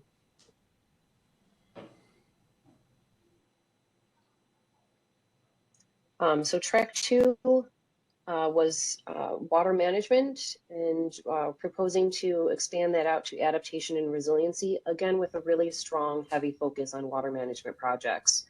Track 2 is where we saw the most applications come in round 6, and probably left the most proposals on the table unfunded through that round. And I think we will see a lot of those resubmitted, which is excellent. there is a need that we have heard through, the working group meetings, as well as just discussions with districts and farmers that, water management is necessary, but there are other adaptation and resiliency measures that farms are interested in taking that don't go beyond water management. So to accommodate those projects, we're going to expand track 2 out to work on some of those things. Specifically allowing integrated pest management, weather monitoring systems and tools. Green infrastructure is something that we had was eligible, but now we want to provide a more heavy focus on it, that BMPs in the state's stormwater manual related to green infrastructure are eligible, and maybe most helpful to smaller farms. Expansion also includes weather monitoring systems and tools. I think I mentioned that. And then beneficial electrification. So this would be a farm that, I think the best example I have is dealing with frost issues on an orchard or a vineyard, and the farm interested in purchasing a frost fan that would, and a project that would be most aligned with CRF would be a project that is looking to purchase a frost fan, but would be eliminating the use of a management technique that may be emitting greenhouse gases, such as burning hay bales or using a helicopter for frost protection. And additionally, if that piece of equipment were to reduce greenhouse gases on farm or not add greenhouse gases by way of being powered through renewables, that would also be in alignment with our program. So we wanted to provide an avenue to have some of those projects come in. But again, it's going to really be up to the district to help show that it's not just adding a piece of equipment, that it does, not add to the greenhouse gas emissions on farm. So kind of looking at a baseline on farm and then showing that it's not an addition, it's either a reduction or avoidance. You can also see where there could be a lot of co-benefits too, where there could be other co-pollutants that are reduced through, better management in cases like this, right? So, we'll make sure that we give districts the space to highlight those other co-benefits for projects like this.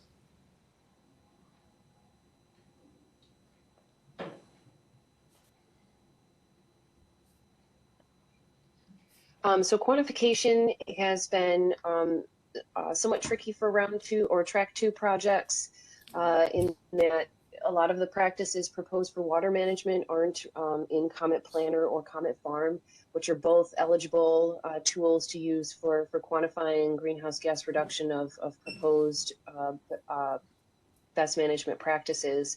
But additionally, when talking about water management projects, talking about storm runoff volumes, peak rates of discharge, storage volumes for floodwater reservoirs.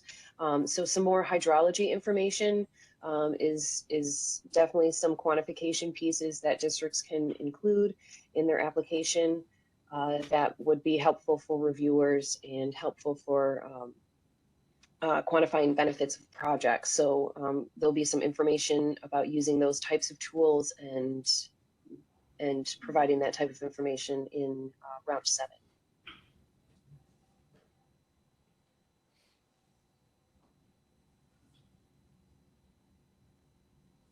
Track 3 is Healthy Soils NY. So this is all soil health management practices. Agroforestry practices were eligible in round 6 and previous rounds, but in round 7, we're going to provide a heavier emphasis on agroforestry practice systems. So not necessarily a change, especially in eligibility, but rather more information and detail from on our side about how to implement these practices through CRF. So this is just a potential agroforestry practice system that a district could put together for this type of project.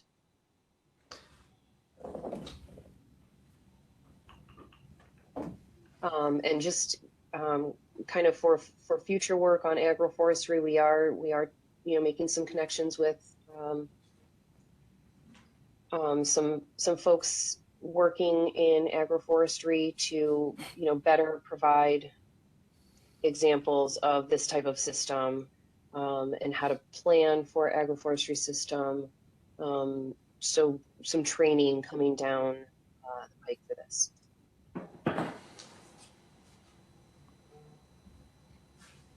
Within track 3, this was something that was eligible in round 6, but is being perhaps better communicated and more emphasis put on the eligibility of custom applicator services as an eligible expense for soil health projects.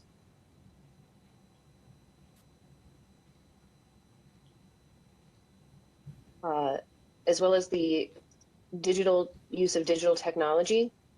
So the use of digital technologies, data collection and analysis to better quantify benefits and adaptive management tools are eligible for in connection with soil health projects. And these projects, including the use of consultants, a crop consultant may be useful to some of these projects. This would be an eligible expense, and so the use of consultants and digital tools would be expected to, applicants would be expected to share results, lessons learned, so we can help advance these items across the state.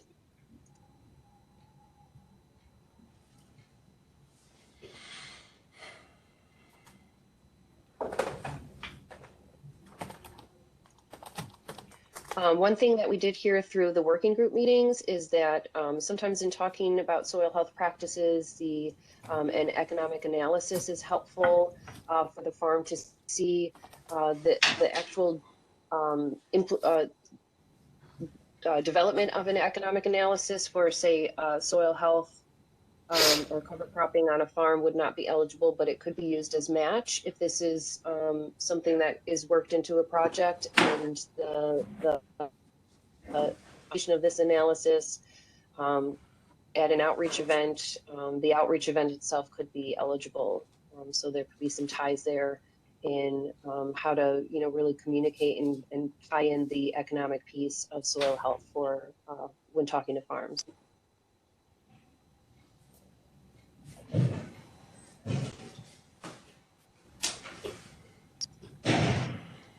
So those are the proposed expanded areas for round 7 and changes. It really, like I said, mostly lies in expanding out the 3 tracks, the 3 existing tracks. And then really looking beyond round 7, we do want to create carbon farm plans and potential cost share for planning within a future round. Increase funding and new pilots with USDA Climate Smart Commodities funding. There will be some opportunities there to also do some cost share. And then better for quantification tools and methodology, that's at the top of our priority list. So beyond round 7, that's something that we're working on. So those are the changes. I'd be happy to kind of back up and discuss anything or answer any questions. While we're on this slide here, Jennifer, just a quick highlight of in our last TAC meeting, we floated an idea to add a planning track to CRF round 7. Since then, we heard the comments from those of the TAC and some of the questions, and some of the questions that we had of on our own. We thought that instead it would be best if we were moving that along outside of the round 7 RFP, working on some of the guidelines, the parameters, and then moving something forward as a separate pilot, in which case would come before this committee for review, your insight, and your approval. Is that fair, Jennifer? Just want to make sure for folks that were at our last TAC meeting. Yes, yeah, we were discussing with the TAC a planning track, but weighing some of the pros and cons against doing that, we've decided to hold off for round 7 and hold on to that idea for potential future round and or pilot. So more to come on some ideas and options around some planning for climate. And meanwhile, districts and farmers, they have use of the tools that are out there now, Climate Planner, Climate Farm. Those districts and working with farmers that are in a little bit more of an advanced stage, we're learning from them as well. So, there are opportunities to pilot planning efforts through AIM-BASE, but also there is ongoing opportunity to quantify the benefits for emission reduction through CRF, even without the dedicated carbon farm plan, but through our AEM planning process. So just want to clarify that. But it's an exciting tool that we're working on developing, and we just thought that we weren't quite ready for round 7. I have a quick question, maybe on the scope of this discussion directly, but just seeing some of the updates made me think of it.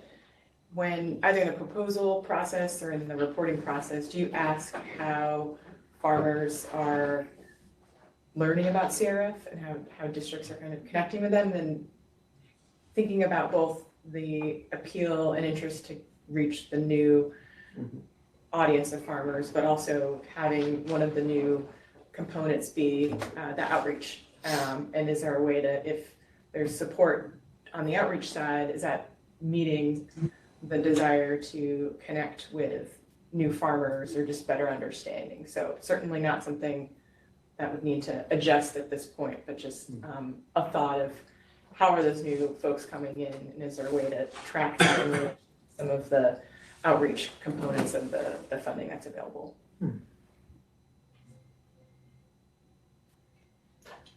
We don't currently ask anything. We don't currently ask anything about. No, go ahead, Jennifer. Sorry. Okay, thanks, Dale. Okay.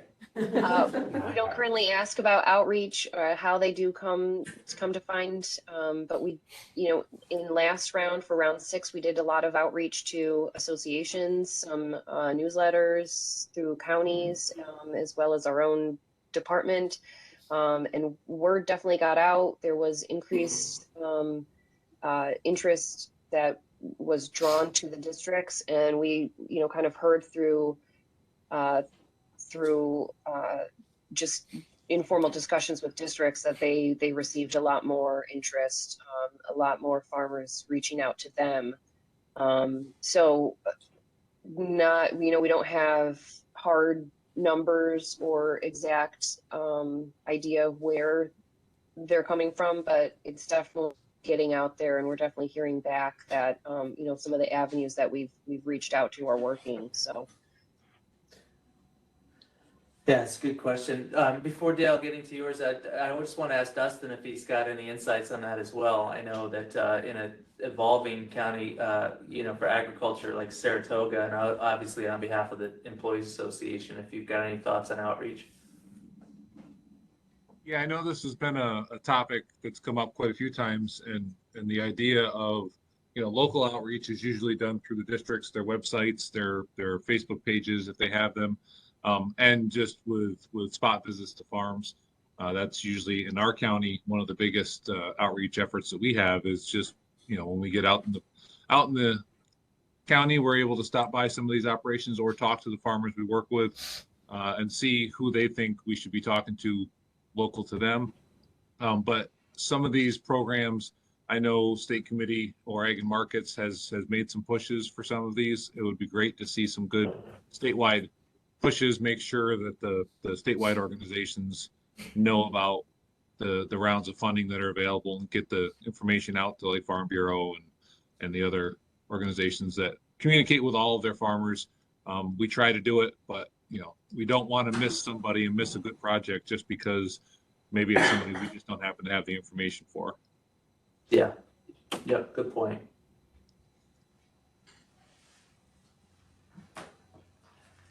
I had a lot of questions coming into this today on how are we going to proceed with round 7, with the amount of money being put into it and the changes. And I applaud Jennifer and everyone else who's helped with it, because you've really answered a lot of my questions on where we're going to go, the headway, the beginning of the pathway we're going to take to change and to adaptation and pilots and opening it up to broader scope in certain tracks.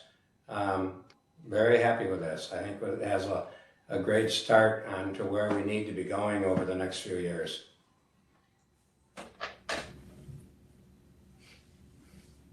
That's great. Thank you, Dale. So especially with track 1, because we've got a lot of work ahead of us. It's almost like still taking it on in a couple of different tactics, right? With all the retrofitting that we need to do, plus all the work with farmers who are still, working on how better to manage their manure in ways that will improve water quality and nutrient management, while now also thinking about methane, right? So I think it's going to be tough for some for us to be able to quantify those other alternative manure management strategies where you don't have methane destroyed through a meter. But yeah, we're going to have to continue to work toward that, and we can't let the imperfect ways of monitoring and measuring that slow us down or prevent us from moving forward with more of this broader approach, because we'll just be waiting forever. Well, not necessarily, but you know what I mean. So too long. We'll be waiting too long. More discussion.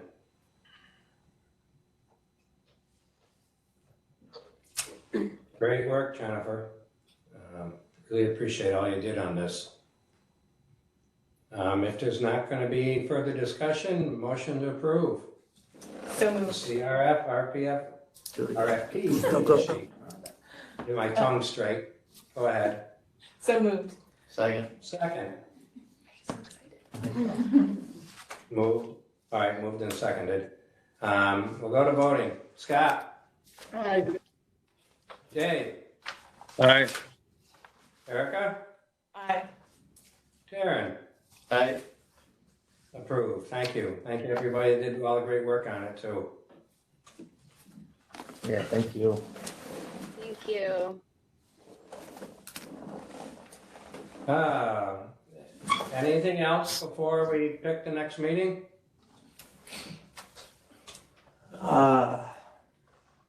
Just the recognition of how much work we've all been doing, not just in 2022, but we're, nearing the end of 2022. So it sounds like a good idea to reflect on that.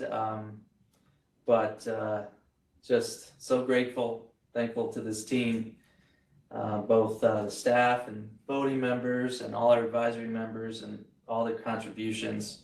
And I say this in preparations for 2023, where we'll be starting to work on our 5-year strategic plan. Little plug for that again. We talked about it last week with our districts, and really committed to bringing in as much of our district perspectives and stakeholder perspective into the formation of that plan. So it's gonna be a great ride, 2023. So that by the end of that year, we'll have a plan that you all will be proud of and ready to approve. On that note, Brian and I have had a few private discussions, and he and I think, are the 2 longest serving people on this committee. I have told him more than once, I believe we've got the best staff I have ever seen on this committee. Phenomenal work, people. You're very proud of what you do. Next meeting. Next meeting, I know I had in here the third Tuesday in February, but I would like to propose, because there's just so much in front of us right now, to meet in January. Third Tuesday is the 17th. That doesn't seem all that long from now, but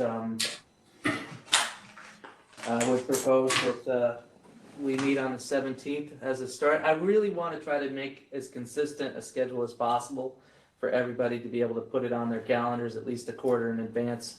But how does that look? I'm in Chicago.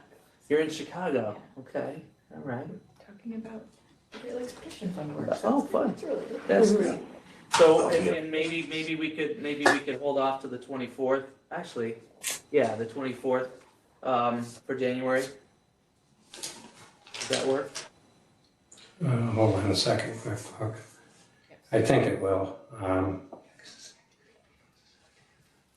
Or we've got a number of public locations here in the state, and if voting members are okay with us posting your locations outside of that on the agenda, we can do the regular, hybrid type model for the winter months. So. Yeah, because I'll be in Florida, but I'm more than willing to participate. 24th is fine by me. Dave? Maybe I'll come down to Florida to take that one in. Yeah. Well, I'd be glad to host everybody. I don't have room for all the beds, but we are all welcome. Dave's the 24th? Dave, the 24th? I don't hear any comment. Did you say, Dale? January 24th, how's that look for you for next meeting? Yes, the only thing would make it a little rough is doctor's appointments. So I may have that done before, I may have the work done before then. Okay. Scott, January 24th? Right now. Okay. Darren, you think you make it? I should be able to, yeah. Excellent. January 24th it is. Okay. Great. Take that in right now. Thank you. Well, everyone have a very good Christmas and a Happy New Year, and meeting's adjourned.